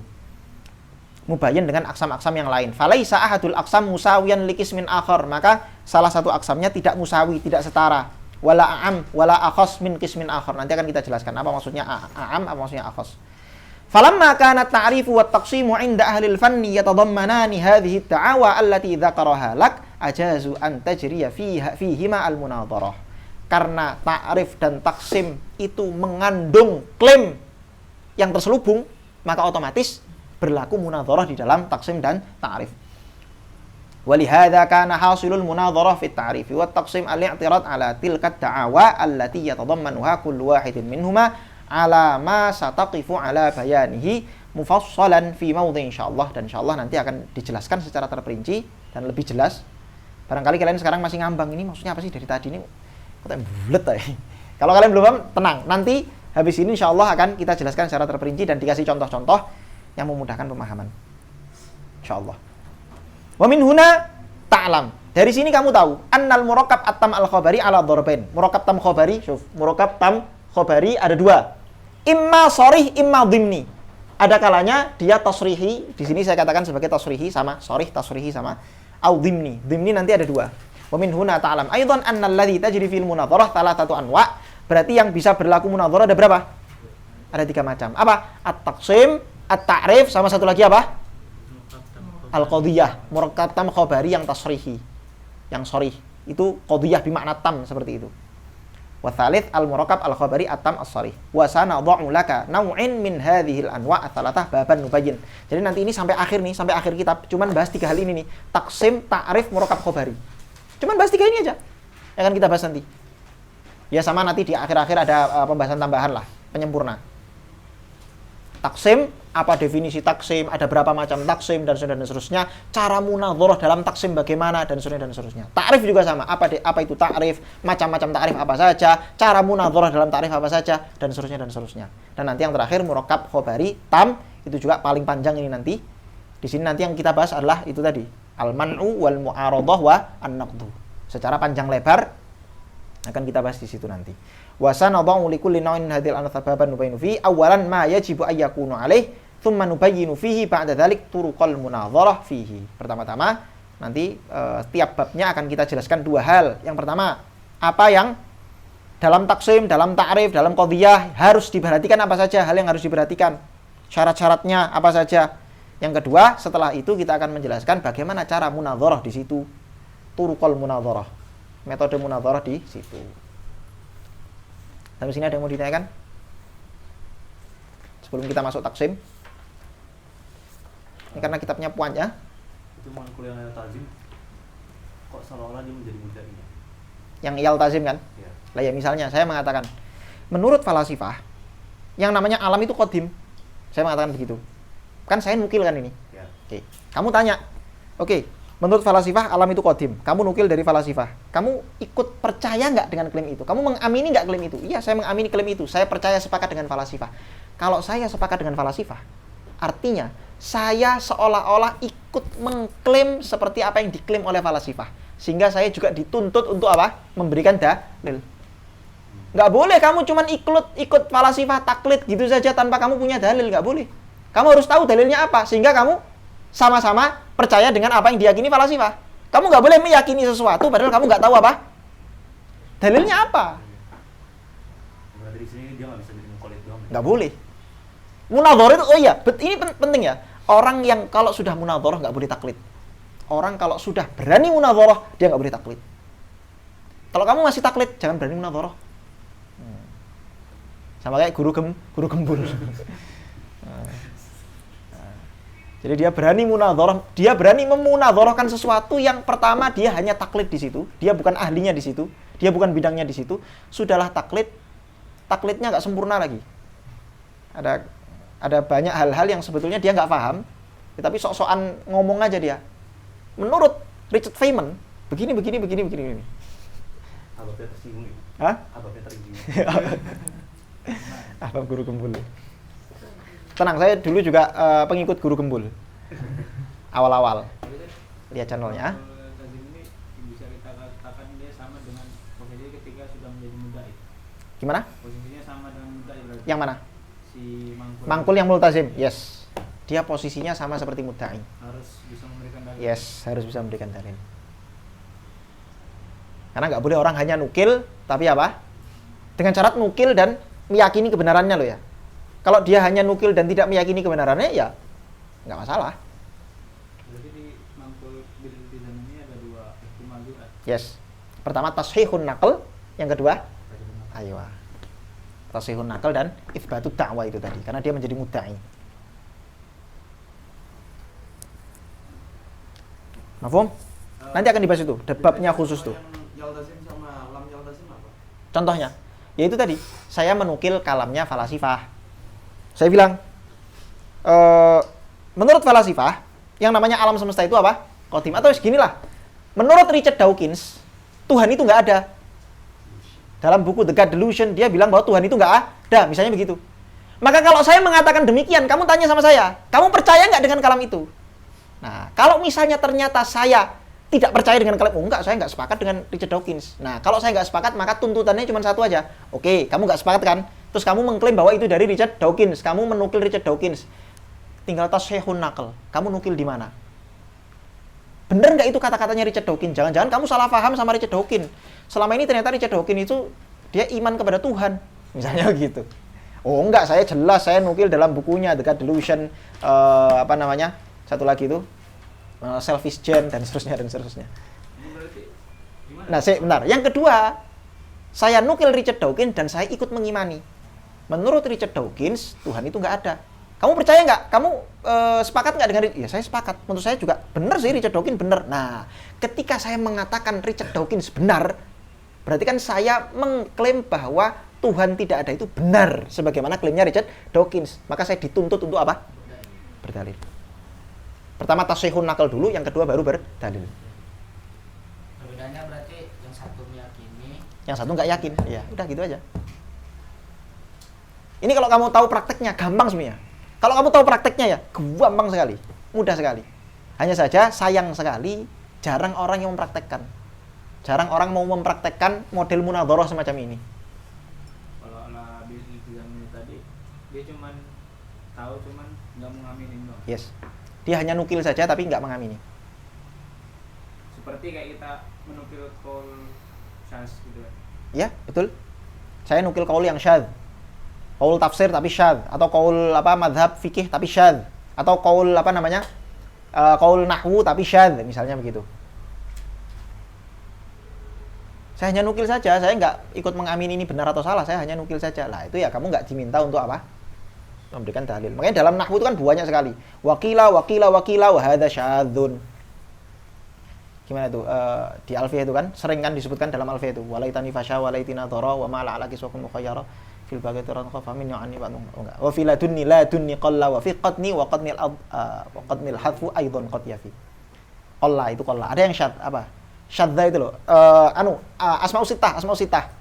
Ulu wa alamuna illiyuna wa araduna syadza wasinuna. Lo enggak nyebutkan dalil, apa dalilnya? Lo enggak, saya cuma nukil bahwa ada qaul syadz dalam asma'us sittah begini. Enggak ada dalilnya. Karena hanya nukil saja. Mafhum? Alhamdulillah. Dah. Enggak ada pertanyaan lagi? Sekarang kita masuk ke taksim.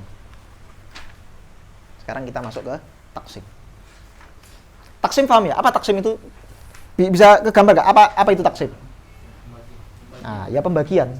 Saya membagi kalimat menjadi kalimat dalam bahasa Arab, saya bagi menjadi 3. Ada kalimat isim, ada kalimat fi'il, ada kalimat huruf. Saya membagi hayawan menjadi 2.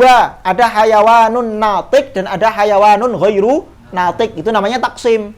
Kalau ta'rif, kamu mendefinisikan hayawan itu apa, natik itu apa, atau insan itu apa, kalimat itu apa. Nah, itu ta'rif. Bedanya ta'rif sama taksim. Kalau taksim itu kamu hanya membagi saja. Atau contoh misalnya, angka itu ada kalanya angka genap dan angka ganjil. Itu kan taksim itu namanya. Ya enggak? Angka genap dan angka ganjil. Dan seterusnya. Oke. Nah, yang perlu kita pahami, sebetulnya taksim ini, banyak orang melakukan taksim tapi dia nggak tahu syarat-syaratnya. Padahal taksim ini ada syarat-syaratnya. Sebelum orang melakukan taksim, maka dia harus paham dulu, pertama, taksim itu ada berapa macamnya, dan yang kedua, syarat-syaratnya apa saja.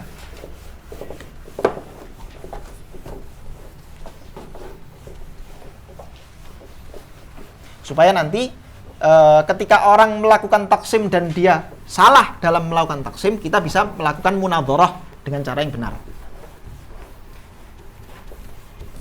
Taksim itu ada 2 macam. Taksim itu ada berapa? Ada 2 macam. Allahu Akbar.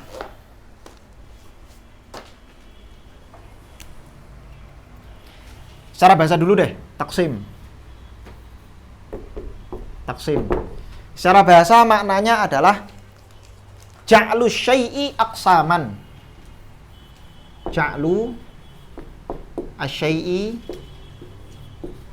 aqsaman. Saya menjadikan sesuatu menjadi beberapa macam. Al kalimah imma ismun wa imma fi'lun wa imma harfun. Jadi kalimat ini saya jadikan saya buat dia menjadi beberapa macam. Secara bahasa begini. Tapi secara istilahi taksim itu nanti ada 2 macam. Ada taksimul kulli ila juz'iyatihi dan ada taksimul kull ila ajza'ihi. Ini penting ini. Taksim al-kulli ila juz'iyatihi dan ada taksimul kull ila ajza'ihi. Ila ajza'ihi. Apa bedanya? Pertama-tama kita harus bedakan antara lafadz kulli dengan al-kull. Ya, al-kulli dengan al-kull ini 2 hal yang berbeda. Al-juz'i dengan al-ajza itu juga 2 hal yang berbeda. Atau al-juz jamaknya ajza, juz'i jamaknya juz'iyat, kulli jamaknya kulliyat. Kul jamaknya? Enggak, bukan. Apa jamaknya? Ada enggak jamaknya? Saya belum dengar jamaknya. Oke, dah. Enggak penting. Yang penting sekarang, apa perbedaan antara kulli dengan kul? Apa perbedaannya? Kulli dalam mantik, sebagaimana dalam mantik, kulli itu apa kulli? Ma la yamna'u nafsu tasawwurihi min wuqu'i syarikati fihi. Atau ma la yamna'u mafhum nafsu mafhumi tasawuri juga bisa, terserah. Mau kamu pakai, mau kamu buang mafhumnya, nggak ada soal. Ma la yamna'u nafsu tasawwurihi min wuqu'i syarikati fihi. Ma la yamna'u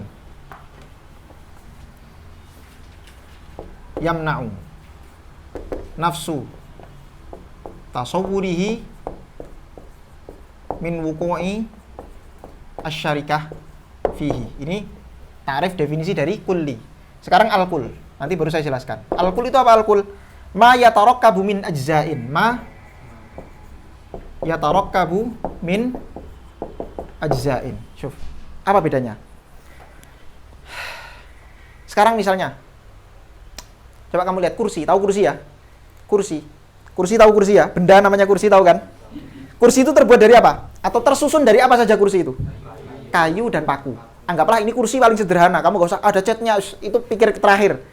Ini kursi paling sederhana, ada orang buat kursi cuman bahan bakunya dua, yaitu kayu dan paku. Maka saya bisa mengatakan bahwa kursi itu kul. Ajza'nya adalah kayu dan paku. Itulah kul. Kul itu ma yatarakkabu min ajza', sesuatu yang tersusun dari juzuk-juzuk. Kursi itu kul karena dia tersusun dari ajza', juzuk-juzuk. Apa juzuknya? Kayu dan paku. Bas. Tapi kalau kulli ma la yamna'u nafsu tasawwurihi min wuqu'i syarikati fihi, dia adalah mafhum yang ketika diucapkan kalimat itu, maka mafhumnya, atau ketika kamu mendengar kalimat itu, maka mafhum dari kalimat itu tidak mencegah adanya syarikah. Adanya syarikah, ada hal-hal lain yang bisa masuk ke situ. Contoh, misal saya mengatakan al-insan. Saya mengatakan apa? Al-insan. Insan itu kuli nggak? Kita katakan kuli. Kenapa kuli? Karena mafhumnya insan, di dalam mafhumnya insan ada banyak afrod. Ya kan? Insan memiliki banyak afrod, Zaid, Umar, Bakar, dan seterusnya, dan seterusnya. Ya nggak? Tapi apakah insan itu tersusun dari Zaid, Umar, Bakar? Nggak. Nggak tersusun dari situ. Beda sama kursi tadi. Kalau kursi tersusun dari apa? Kayu dan paku. Tanpa kayu dan paku, syuf. Tanpa kayu dan paku, ada kursi nggak? Nggak ada kursi. Tapi kalau insan, tanpa Zaid, Umar, Bakar, ada insan nggak? Tetap ada mafhum insan. Karena ada manusia-manusia lain selain Zaid, Umar, Bakar. Misalnya begitu. Jadi paham ya? Itu bedanya kulli dengan al-kul. Secara definisi sudah beda. Definisinya apa tadi? Kulli adalah ma la yamna'u nafsu tasawwurihi min wuqu'i syarikati fihi. Dan kalau al-kul apa? Ma yatarakkabu min ajza'in. Bisa difahami? Supaya lebih jelas lagi, kita kasih ciri-cirinya. Apa ciri-cirinya? Ciri-cirinya adalah alamatul kulli. Alamatul kulli. Ciri-ciri kulli itu, hubungan antara kulli dengan juz'iyat-juz'iyatnya adalah jawazu dukhuli harfil infisal. Dukhuli harfi al-infisal. Yang pertama, dan yang kedua, jawazul ikhbar bil munqasim. Jawazu al-ikhbar bil munqasim. Syuf, perhatikan. Di antara tanda-tanda taksim kulli ila juz'iyatih, yang pertama adalah kamu boleh memberikan huruf infisal. Contoh. Apa contohnya tadi? Al-insan imma, atau gini, al-hayawan misalnya gini. Al-hayawan imma natiqun au ghairu natik. Kamu, ini kan huruf infisal ini kan? Atau gini deh, yang paling gampang tadi. Contoh kalimat itu tadi ya. Al-kalimah imma apa? Ismun au fi'lun au harfun. Al-kalimah imma ismun wa imma fi'lun wa imma harfun. Tapi kalau kul, antar ajza'nya tidak boleh dimasuki huruf infisal. Syuf. Alamatu al-kul. Satu, la yadkhulu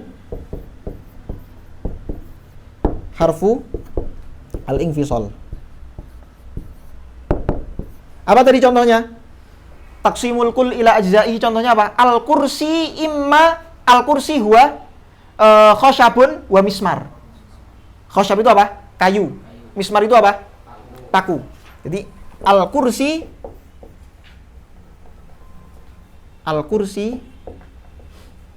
huwa khosyabun wa mismar. Khosyabun wa mismar. Kamu nggak boleh mengatakan kursi itu ada kalanya kayu atau paku. Bisa nggak? Nggak bisa dong. Ya nggak? Bisa nggak? Coba perhatikan bedanya. Kalimat ada kalanya isim, ada kalanya fiil, ada kalanya huruf. Bisa nggak? Bisa dong. Emang kalimat itu imma dia kalimat isim, imma kalimat fiil, imma kalimat huruf. Isim saja disebut kalimat, fiil saja disebut kalimat, huruf saja disebut kalimat. Tapi kalau kursi, kayu saja disebut kursi nggak? Enggak. Paku saja disebut kursi nggak? Enggak. Maka nggak boleh dimasuki huruf infisal.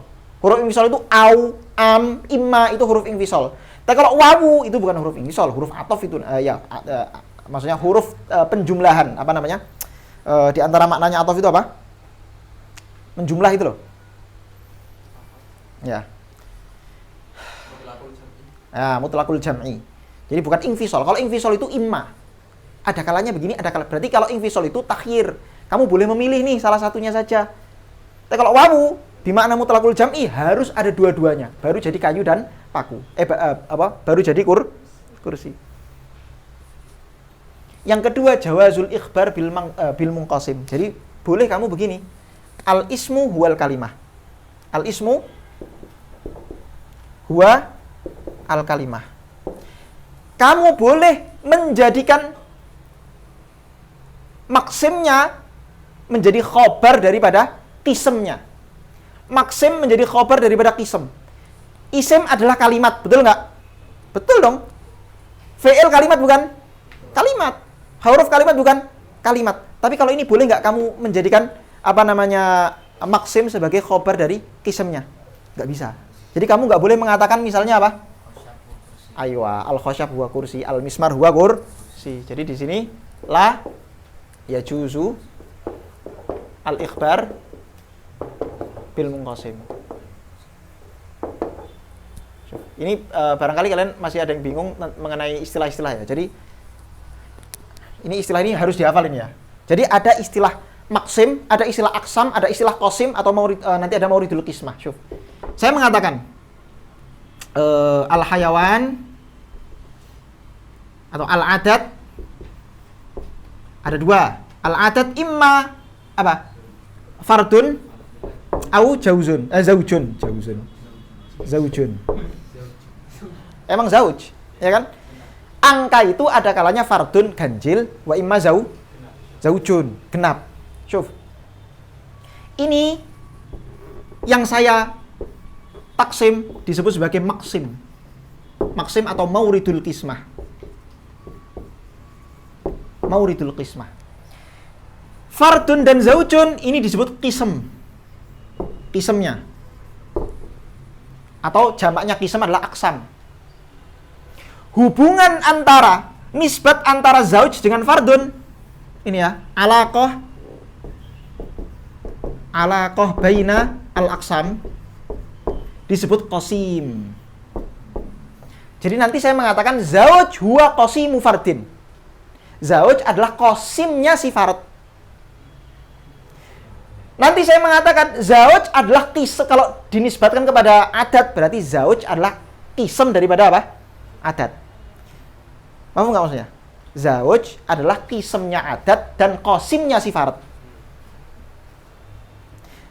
Adat adalah maksim daripada zauj dan jadi nanti ini akan muncul bertebaran istilah-istilah semacam ini. Maksim, qism, aksam, qasim itu akan banyak. Kalau kamu bingung, qasim itu yang mana ya? Maksim itu yang mana ya? Nah, ini harus diperhatikan dulu nih.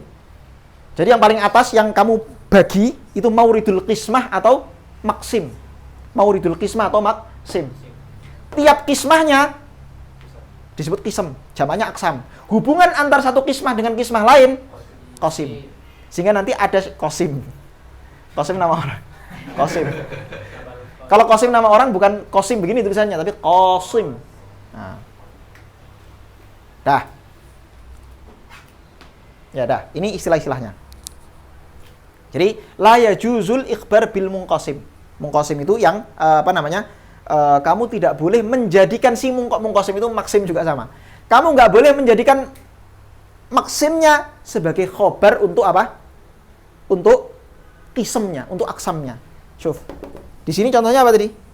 Al-kursi huwa khasyabun wa mismar. Maka kamu nggak boleh mengatakan al-khasyab huwa kursi. Boleh nggak? Khasyab adalah si kursi itu sendiri. Khasyab itu apa khasyab? Kayu. Kayu adalah kursi, nggak boleh. Tapi kalau ini boleh. Isim adalah kalimat, boleh. Huruf adalah kalimat, ini adalah kalimat. Tapi kalau kursi adalah kayu, kayu adalah kursi, ya nggak bisa. Karena kayu itu bisa jadi kursi, bisa jadi lemari, bisa jadi pintu, bisa jadi apa? Macam-macam. Meja, atau bisa jadi masih pohon. Belum diolah jadi apa-apa. Nah, bisa difahami ya perbedaan antara taqsimul kulli ila ajza'ihi dengan taqsimul kulli ila taqsimul kulli ila juz'iyatihi dengan taqsimul kulli ila ajza'ihi, bisa difahami? Alhamdulillah. Ya. Yang nisbat tadi itu apa namanya? Qasim. Yes. Hubungan antara, nisbat hubungan antara farad dengan zauj dengan farad itu apa? Qasim. Alaqah atau nisbat. Alaqah bainal aqsam itu qasim. Kalau alaqah bainal ya alaqah yes itu. Tadi huruf invisal apa sih? Huruf invisal itu yang mengindikasikan atau mengindikasikan boleh milih salah satu. Jadi au, imma, terus macam-macam, banyak. Yang mengindikasikan bahwa bisa dipisah antara satu hal dengan hal lain.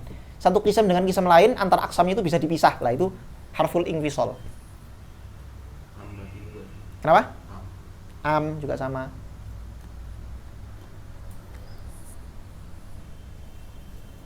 Paham?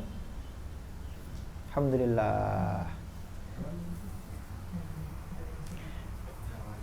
Nah, sekarang kita sampai sini ada yang mau ditanyakan nggak? Ada yang mau ditanyakan? Nggak ada?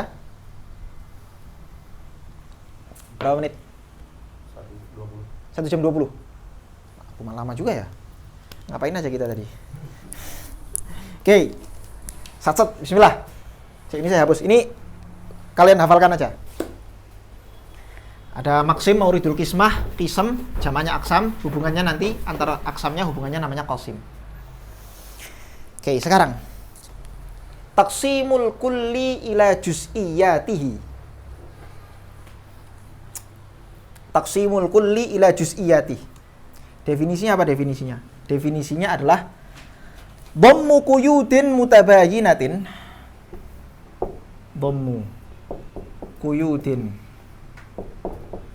mutabayinatin au mutakhalifatin ila taqsimi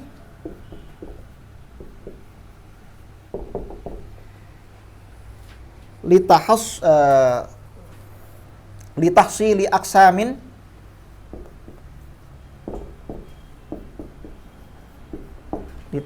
aksamin bi'adadi tilkal quyud.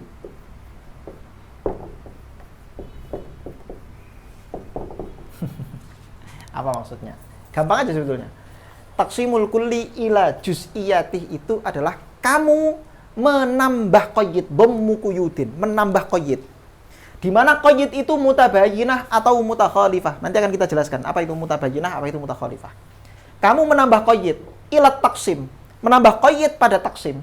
Tujuannya apa? Litahsili aksamin, untuk menghasilkan macam-macam aksam bi'adadi tilkal quyud, sebanyak qayyid yang kamu tambah. Contoh, kamu mengatakan al kalimah imma ismun au fi'lun au harfun. Ini merupakan contoh taqsimul kulli ila juz'iyatih, di mana yang kamu lakukan sesungguhnya adalah kamu menambah qayyid dari kalimat ini Ada qayyid kalimah, ada kalimat isim, ada kalimah namanya kalimat fi'il, ada kalimah namanya kalimat huruf. Tujuannya apa kamu menambah qayyid ini? Tujuannya untuk menghasilkan aksam, menghasilkan macam-macam dari taksimnya ini. Sebanyak apa? Ya sejauh sebanyak jumlah qayyid yang kamu tambahkan. Udah gitu aja. Sebanyak apapun qayyid yang kamu tambahkan, maka itulah jumlah aksamnya. Itulah jumlah aksamnya. Beda nanti sama taqsimul kull ila ajzaihi. Kalau taqsimul kulli ila ajzaihi, dia adalah tahsilu haqiqati syai'i bi dzikri ajzaihi. Tahsilu haqiqati asy-syai'i bi dzikri ajzaihi.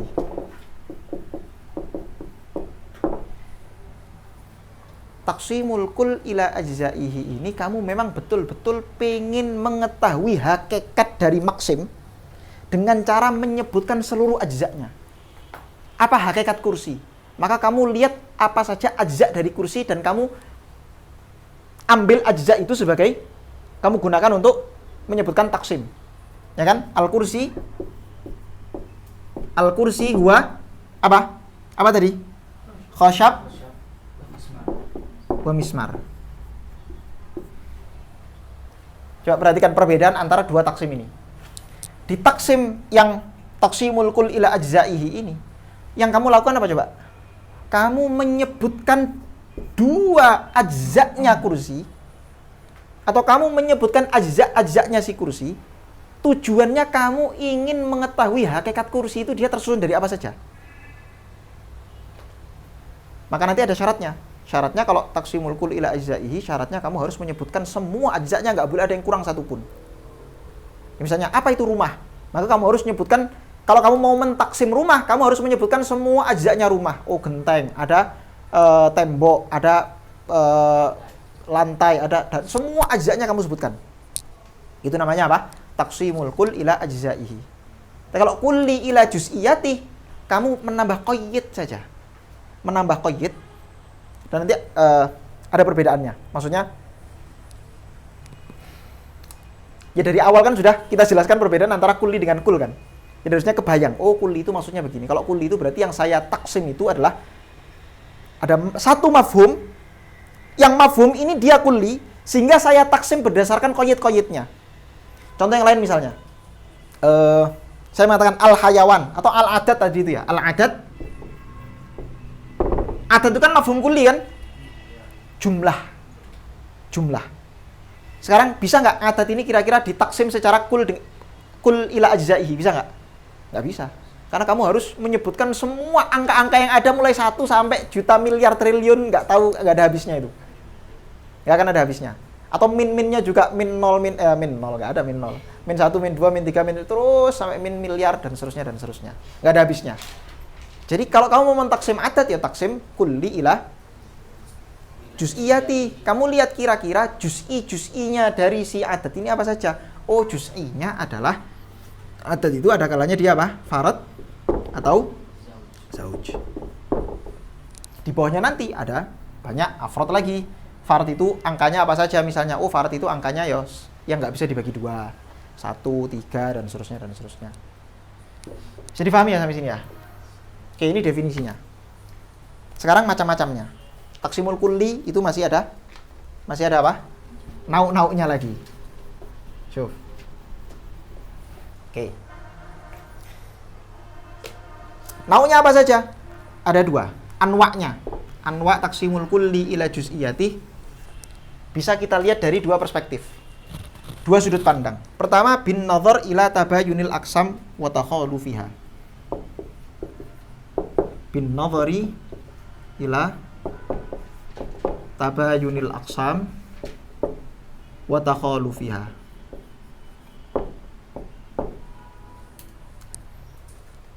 Dilihat dari apakah antar aksamnya itu saling tabayun atau saling takhaluf. Apa itu tabayun, apa itu takhaluf, nanti akan dijelaskan. Tapi di sini kamu harus paham kata-kata aksamnya. Apa aksam tadi? Aksam itu jamaknya qism. Jadi taqsimul kulli ila juz'iyatih di sini melihat apakah hubungan antar qismnya itu saling tabayun atau saling takhaluf. Dilihat dari situ, maka nanti taksim semacam ini ada dua. Ada taksim hakiki dan ada taksim i'tibari. Ada taksim hakiki dan ada taksim apa? I'tibari. Apa itu taksim hakiki? Taksim hakiki adalah hubungan antar aksamnya itu memang betul-betul berbeda fil akli wal kharij. Maka natil aksam,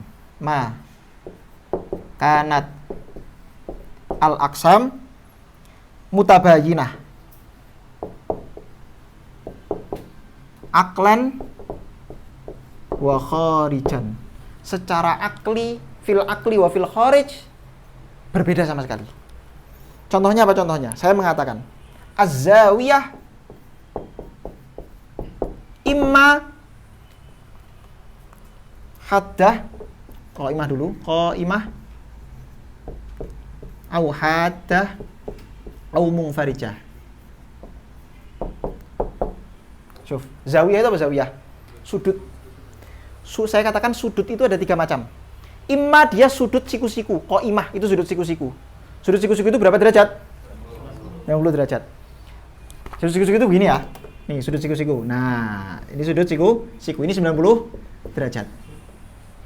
Wa imma hadda itu lancip. Kalau lancip itu berarti kurang dari 90. Berarti begini. Nah, kurang dari 90. Wa imma munfarijah. Kalau munfarijah itu apa? Tumpul, sudut tumpul. Berarti dia lebih dari 90. Ini kan lebih dari 90. Nah, ini min 90, ini plus 90, lebih dari 90. Sudut cuman ada 3 model ini. Imma qaimah, siku-siku, wa imma haddah, lancip, wa imma munfarijah. Pertanyaan saya sekarang, bisa nggak kebayang di otakmu ada sudut yang selain 3 macam ini? Bisa nggak? Nggak bisa. Dan itu kan fil akli, fil kharij sekarang. Di realitas, secara di alam realitas, bisa nggak kamu temukan ada sudut yang keluar atau ada sudut yang tidak masuk dalam 3 kategori sudut ini? Ada nggak? Nggak akan kamu temukan. Sama kayak angka tadi ya, sama kayak angka tadi sebetulnya. Al-adad imma zaujun au fardun. Bisa nggak kamu membayangkan di otak kamu tertasawur ada angka yang tidak genap dan tidak ganjil? Bisa nggak? Kalau kamu sudah tahu definisi genap itu apa, definisi ganjil itu apa, maka tidak mungkin kamu bisa membayangkan angka yang tidak genap dan tidak ganjil. Genap itu angka yang bisa dibagi 2, ganjil itu angka yang tidak bisa dibagi 2. Silahkan tasawur angka yang tidak bisa dibagi 2 dan tidak bisa tidak dibagi 2. Nggak akan terbayang. Angka pasti kalau nggak genap ya ganjil. Sama, ini juga sama. Itu maksud dari kata-kata tabayun, mutabayinah. Pakai kata-kata mutabayinah. Jadi, bin nazar ila tabayunil aqsam wa takhalufiha. Tabayun itu adalah perbedaan antar aqsam. Yang perbedaan itu bisa kita temukan fil akli wa fil kharij. Fil akli wa fil kharij. Ketika perbedaan itu ada fil akli wal kharij, maka nanti disebut apa? Tabayun. Kalau takhaluf, lah ini nanti i'tibari saja. Perbedaan itu hanya kamu temukan di akal saja, tapi fil kharij ternyata bisa ada samanya. Atau bisa tidak terjadi perbedaan. Jadi i'tibari, contohnya apa i'tibari? Atau definisinya dulu. Apa itu taksim i'tibari? Taksim i'tibari adalah ma kanatil aqsam. Ma kanat al aqsam fihi mutakhalifah. Mutakhalifah fil akli wahdahu. Fil akli wahdahu. Hubungan antar aksamnya atau aksam-aksamnya itu, hubungan antar aksamnya itu hanya berbeda fil akli saja, tapi fil kharij bisa kita temukan ada satu qism yang dia bisa masuk kepada semua aksam. Contoh misal. Contohnya apa contohnya? Kuliyatul khamas. Contohnya apa? Kuliyatul khamas. Al-kulliyat al-khamas. Apa saja? Kuliyatul khamas apa saja? Aywa, jinsun, nau'un, fasl, arad khos atau khosoh gitu aja ya. Khosoh dan arad am. Kalau kamu tahu definisi 5 kuliyatul khamas ini, maka kamu akan menyadari bahwa Kalau sesuatu itu jins, maka sudah pasti bukan nau'. Kalau dia nau' bukan jins, dan kalau nau' bukan fasal, bukan khosoh, bukan arad am. Kalau dia fasal berarti bukan jins, bukan nau', bukan khosoh, bukan arad am, dan seterusnya, dan seterusnya. Kalau kamu tahu definisinya, fil akli. Jadi kalau kamu tahu definisi masing-masing dari kuliatul khomas, maka kamu akan menyadari bahwa hubungan antar kuliatul khomas ini, ya, hubungan antar kuliatul khomas ini terjadi takholuf. Beda-beda semua, nggak ada yang sama. Jins itu bukan fasal itu bukan nau' itu bukan khosoh itu bukan arad am. Terjadi perbedaan. Tapi pertanyaan saya, fil kharij, di alam realitas, apakah pasti yang menjadi nau' itu bukan jins, yang menjadi jins itu bukan fasal? Enggak. Ternyata di alam realitas ada sesuatu yang bisa menjadi jins, bisa menjadi fasal, bisa menjadi nau', bisa menjadi khosoh, bisa menjadi arad am. Contohnya apa? Contohnya misalnya fil alam kharij ya. Kalau fil akli enggak, fil akli beda-beda. Jins, fasal, nau' itu hal-hal yang berbeda-beda. Tapi kalau fil kharij ada kesamaan. Contohnya misalnya al-mulawwan. Apa itu al-mulawwan? Sesuatu yang diwarnai. Mulawwan ini kamu bisa jadikan dia sebagai jins, bisa kamu jadikan sebagai fasal. Kapan dia menjadi jins? Menjadi jins bin nazar ila al-akhdar. Menjadi fasal bin nazar ila al-kathif.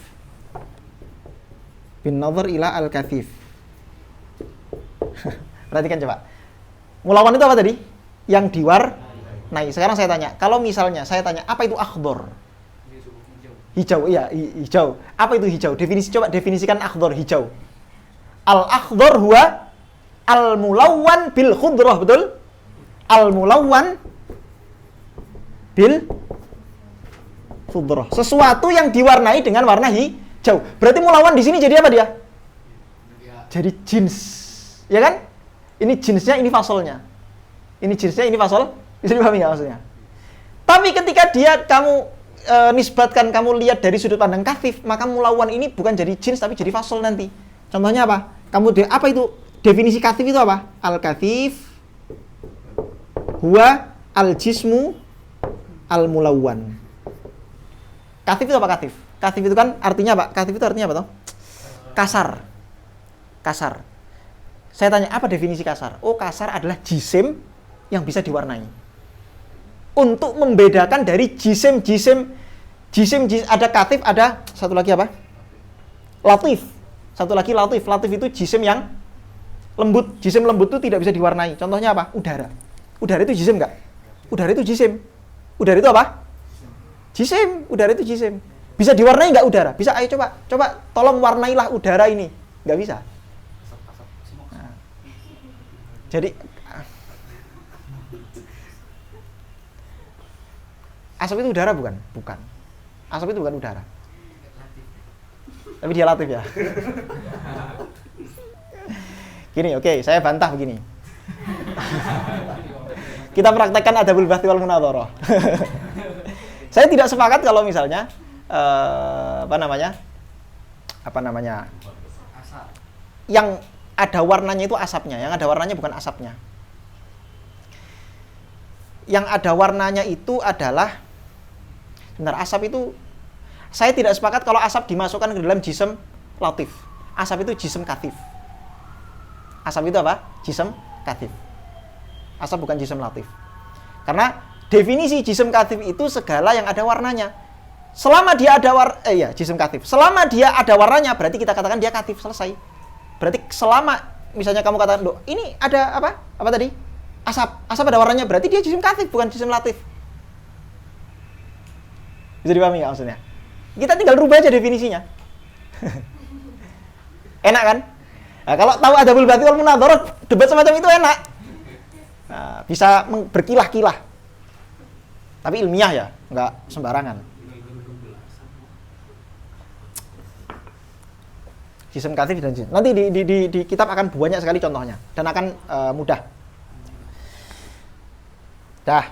Sekarang ini tadi Satu ya. Bisa dipahami ya? Jadi tadi kenapa kita sebut sebagai taksim kulli ila juz'iyatihi yang iktibari? Karena ternyata perbedaan antar aksamnya itu hanya bi'tibaril akal saja. Lewat sudut pandang akal saja. Fil kharij, di alam realitas, ada kok sesuatu itu yang bisa masuk kategori jinsun, ada yang bisa masuk kategori apa? Faslun sekaligus. Amrun iktibari, gampangannya begitu. Sama seperti bapak, yang sering saya buat contoh itu loh. Sekarang saya tanya, bapak itu ada nggak bapak? Bapak itu amrun iktibari. Yang ada itu bukan bapak. Yang ada itu misalnya kamu punya bapak namanya Zaid, gitu ya. Bapak, yang ada itu Zaidnya itu yang ada. Orang yang namanya Zaid itu yang ada. Adapun bapak itu penyebutan kamu kepada orang yang namanya Zaid. Kalau istrinya Zaid, apakah nyebut Zaid itu bapak? Enggak dong. Apa nyebutnya? Suami. Ayahnya si Zaid, apakah nyebut Zaid itu bapak? Enggak. Nyebutnya apa? Anak. Saudaranya si Zaid, nyebut Zaid apa? Saudara, bukan bapak. Jadi bapak itu aslinya tidak ada. Dia hanya amrun iktibari. Guys, ternyata bapak kita semua nggak ada, guys. Itu hanya ilusi saja. Loh iya, serius, itu ilusi. Nah, delusi. Udah jok. Itu hanya ilusi. Oke, dah. Terakhir. Taksimu, ini tadi bin nazar ila tabayunil aqsam wa takhalufiha. Sekarang bin nazar ila inhisaril maqsim fima dzukira. Bin nazar ila inhisari al-maqsim fima dzukira. Dilihat dari sisi apakah maksimnya itu betul-betul habis oleh aksam. Dilihat dari sisi apakah betul-betul maksimnya ini sudah sempurna atau sudah habis oleh aksamnya. Nanti kita kasih contoh. Di sini ada dua. Yang pertama ada taksim istiqra'i. Yang kedua ada taksim akli. Ada istiqra'i dan ada akli. Ada istiqra'i dan ada akli. Apa itu istiqra'i? Akli dulu deh, yang gampang. Taksim akli itu apa? Ma yajzimul aklu. Ma yajzimul aklu bin hisari taksim bin hisari taksim bimujarradin nazari fil qismah. Bimujarradin nazar fil qismah. Cukup dengan kamu melihat qismahnya, maka akalmu bisa memastikan bahwa oke, ini sudah inhisar, sudah selesai, nggak mungkin ada aksam yang lain. Cukup dengan melihat qismahnya. Contohnya misalnya apa? Yaitu tadi, saya mengatakan apa? Al-adad imma zaujun aula. La zauj berarti farad maksudnya. Al-adad imma zaujun aula. Sekarang saya tanya, ketika kamu melihat taksim semacam ini, kira-kira akal kamu bisa nggak membayangkan ada aksam yang lain? Bisa nggak dibayangkan? Nggak bisa. Udah selesai sampai sini. Cukup dengan melihat apa? Qismahnya nih, model pembagiannya, imma zaujun aula.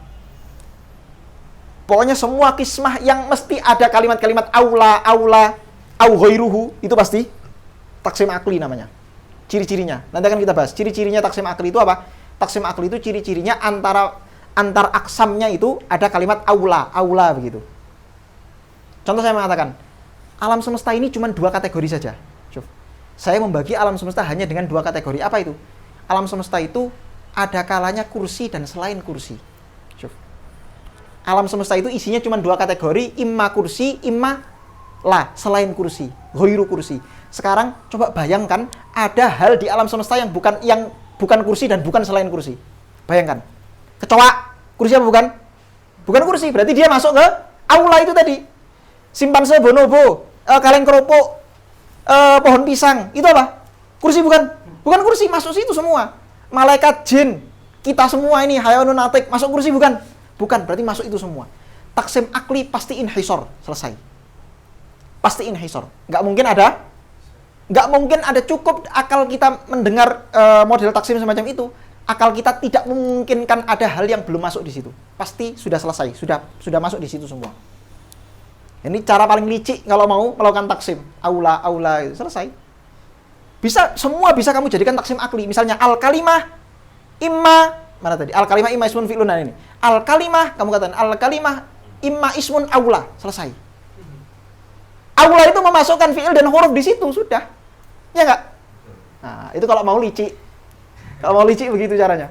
Taksim akli dengan cara begitu. Al-kalimah imma ismun aula, au ghairul ism, selesai. Itu taksim akli. Kalau taksim istiqra'i tidak begitu. Taksim istiqra'i itu betul-betul kamu melihat di alam realitas ini, enggak cuman pakai akal saja. Karena akal itu mudah sekali mentaksim sesuatu.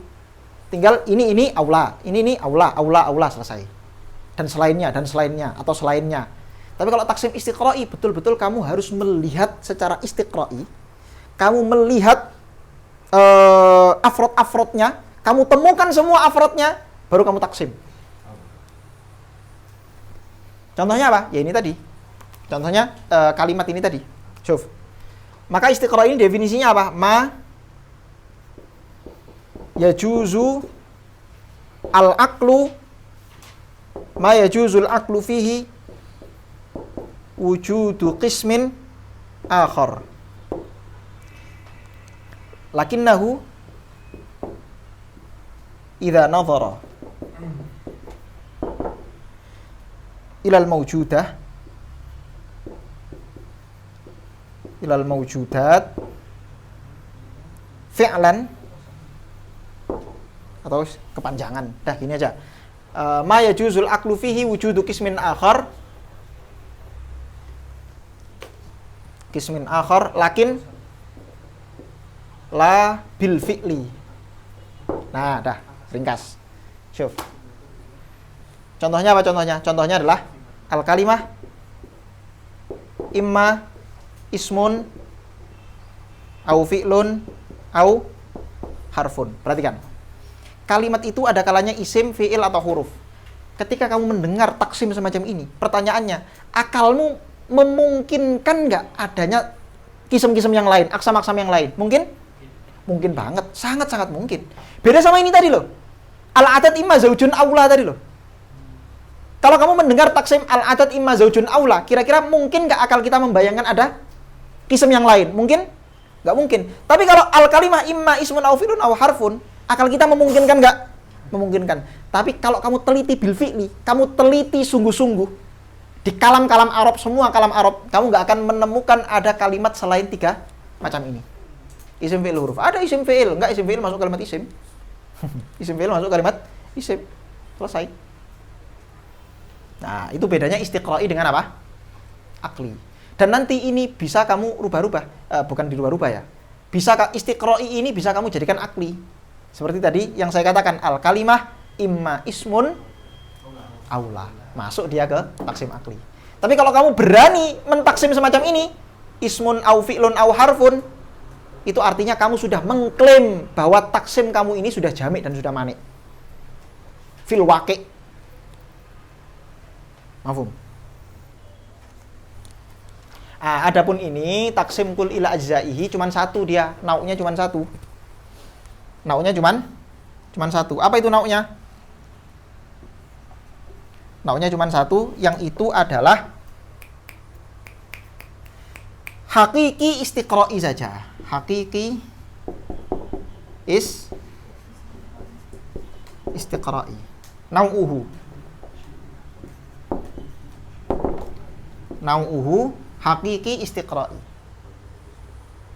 Coba sekarang, bisa nggak kamu melakukan taksim kul ila ajzaihi tapi bi'tibaril akli saja? Bisa nggak? Bi'tibaril akli saja, nggak istiqra'i, nggak bisa. Karena tadi definisi taksim kul ila ajzai itu kamu harus tahu semua juzuk-juzuknya bil fi'li. Jadi nggak boleh hanya taksim, nggak boleh kamu mengatakan al-kursi huwa khosyabun aula, nggak bisa. Khosyabun aula nggak bisa, karena itu taksimul kul ila ajzaihi, bukan kulli ila juz'iyati, itu kul ila ajzaihi. Jadi harus istiqra'i, betul-betul melihat realitasnya gimana, istiqra'nya gimana. Juz'i-juz'inya harus terkumpul semua. Ajza'-ajza'nya harus terkumpul semua. Bisa dipahami? Dah, ini dulu. Ada yang mau ditanyakan? Gampang kan? Gampang nggak? Gampang ya? Lumayan ya?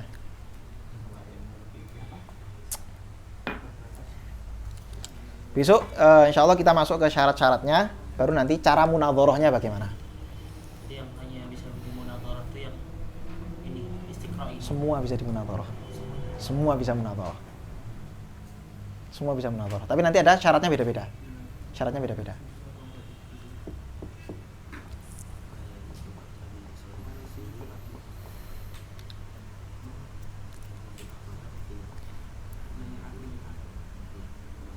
Ya. Yang tadi yang asal tadi. Hah, Bisa diganti, bisa diganti tiba-tiba definisi gitu. bisa aja. Bisa ya. Bisa. Berarti kalau bisa diganti definisi terus menyebut definisi karena mengikuti dalilnya, saya bisa minta dalilnya. Maksudnya? Ya, seperti tadi kan natif itu apa? Ya. Natif itu yang tidak berwarna. Yes. Oke, dalilnya apa? Loh, kalau ta'rif gini. Ta'rif itu memang kalau nanti mu'aradhah atau munadharah di dalam ta'rif itu yang dicari adalah apakah ta'rif ini sudah jami' atau mani' atau belum. Jadi kalau memang syarat saya buat ta'rif, orang kan boleh terserah bikin ta'rifnya sendiri, boleh terserah. Kita nggak boleh. Makanya ada kaidah para ulama dikatakan la munaza'ata fil istilahat. Apa istilahnya? Ada kok. La munaza'ah fil mustalahat. Gampangnya begitu, boy. Kita jangan debat, kita jangan lama-lama debat dalam istilah. Orang itu boleh kok membuat istilahnya sendiri, asal dia jelaskan tarifnya apa. Jadi saya boleh membuat definisi katif menurut saya begini, latif menurut saya begini, dan Anda nggak boleh membantah definisi saya. Boleh membantah kalau memang terbukti definisi saya tidak jami', tidak mani'. Tapi nggak boleh kamu membantah. Lo nggak, menurut ulama ini definisi katif bukan gitu. Lah saya nggak ikut ulama itu kok. Saya ikut definisi, saya buat definisi sendiri. Nah, kamu nggak boleh bantah sampai situ. Yang kamu boleh lakukan adalah menguji definisi saya. Nggak boleh kamu membandingkan definisi saya dengan definisi orang lain. Jadi misalnya ya, dalam debatnya Guru Gembul sama Ustadz Nuruddin itu, misalnya Guru Gembul punya definisi ilmiah sendiri. Misalnya begitu. Ustadz Nuruddin punya definisi ilmiah sendiri. Maka sebetulnya dalam Adabul Bahthi, kita nggak boleh mengatakan definisi ilmiah menurut Guru Gembul adalah harus yang empiris. Kalau hanya rasional saja, maka tidak dikatakan ilmiah, harus rasional plus empiris, misalnya begitu. Maka kita nggak boleh membantah, loh enggak, kata siapa? Karena ilmiah itu rasional saja, itu bisa dikatakan ilmiah, nggak harus empiris rasional itu, nggak harus indrawi, nggak harus mahsus, kan begitu. Asal itu sudah bisa dibuktikan secara akli, secara rasional, maka itu sudah bisa dikatakan ilmiah. Sebetulnya, kalau cara debatnya semacam itu tidak mematuhi undang-undang Adabul Bahthi wal Munadharah. Tidak mematuhi undang-undang Adabul Bahthi wal Munadharah. Debat itu bisa diarahkan begini. Oke, saya anggaplah memang ilmiah itu hanya yang mahsus saja. Apakah yang tidak mahsus itu kamu anggap tidak ada? Nah, ini nanti baru debatnya bagus nih. Jadi perdebatannya mengarah kepada apakah sesuatu yang tidak ilmiah itu pasti tidak ada? Kalau kamu katakan Tuhan itu tidak ilmiah, apakah itu artinya Tuhan tidak ada? Oh, ternyata tidak. Bukan sesuatu yang tidak ilmiah, nggak mesti nggak ada, misalnya begitu. Akhirnya dia harus tahrirul murad, nanti panjang memang harus gitu. Tahrirul murad, bagaimana? Kenapa kamu mengatakan demikian? Apa istinadnya? Apa maksudnya? Lah kalau misalnya ada afrod semacam ini, apakah ini masuk atau tidak? Kenapa kamu masukkan? Kenapa tidak kamu masukkan? Dan seterusnya. Jadi kalau Adabul Bahthi wal Munadharah dijalankan itu nanti insya Allah perdebatan atau diskusi itu bisa mengarah kepada hasil yang benar. Apa hasil yang kita harapkan ya? Hasil yang kita harapkan tentu saja apa? Idharul haq, idharul shawab, atau idharul hasan. Ya kan hasan itu kan berarti namanya diskusi. Kebaikan dalam diskusi itu apa? Mengarah kepada kebenaran. Berarti idharul hasan itu juga tujuan dari apa? Munadharah. Dah. Yang mana? Yang akli kenapa? Ma yajzimul aqlu bin hisarit taqsim bimujarradin nazar fil qismah.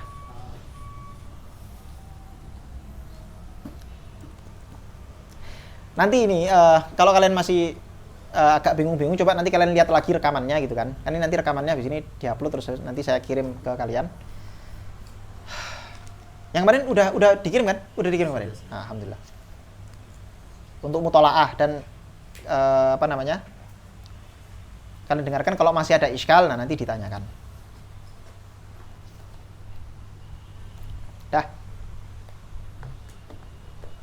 Berarti perbedaan di istiqroi sama akli itu, kalau istiqroi akan kita bisa menambahkan kismah ya.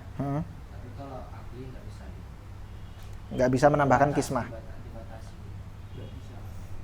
Akli itu gampangnya gini, pokoknya gini. Akli itu adalah kismah yang sudah pasti habis, tidak mungkin ada tambahan lagi, tidak bisa ditambah lagi, atau terbatas pada afrod-afrod yang disebutkan, karena dia kan gampang saja, imma kadza aula, gampang aja.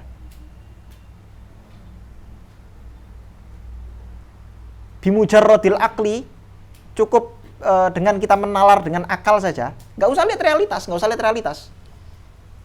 Pakai akal saja, nanti otomatis kita sudah bisa memahami bahwa udah selesai, ini taksimnya udah selesai emang. Seperti yang saya bilang tadi, alam semesta itu ada dua macam, imma, kursi, aula. Sekarang kamu nggak perlu, oke, saya mau cek realitasnya. Saya akan cari mulai dari Madagaskar sampai saya akan cari bener nggak ada afrod yang tidak masuk di, nggak usah. Karena cukup kamu bayangkan, oke, kursi, saya tahu kursi seperti apa, dan selain kursi, ya sudah selesai. Selain kursi itu ya berarti mulai dari pohon pisang, simpanse bonobo, kaleng kerupuk, itu semuanya selain kursi. Kecoa. Istiqra itu mesti harus setiap afrodnya Yes. disebutkan. Walaupun Walaupun banyak. Sehingga kalau ada afrod yang nggak masuk di situ, lah itu nanti jadi munadharah di situ nanti. Ini termasuk afrodnya nih, kenapa nggak kamu masukkan? Katanya taksimnya taksim istiqra'i. Bisa nanti dia mengelah, oh enggak. Yang saya maksud ini bukan taksim istiqra'i, tapi yang saya maksud ini taksim akli sebetulnya. Jadi sebetulnya ketika saya menyebutkan al-kalimah imma ismun au fi'lun, selesai, maksudnya au fi'lun di sini maksudnya ghairul ismi. Jadi maksudnya fi'lun di sini memasukkan harfun misalnya begitu. Nanti ada di sini. Emang lucu emang kalau dipikir-pikir.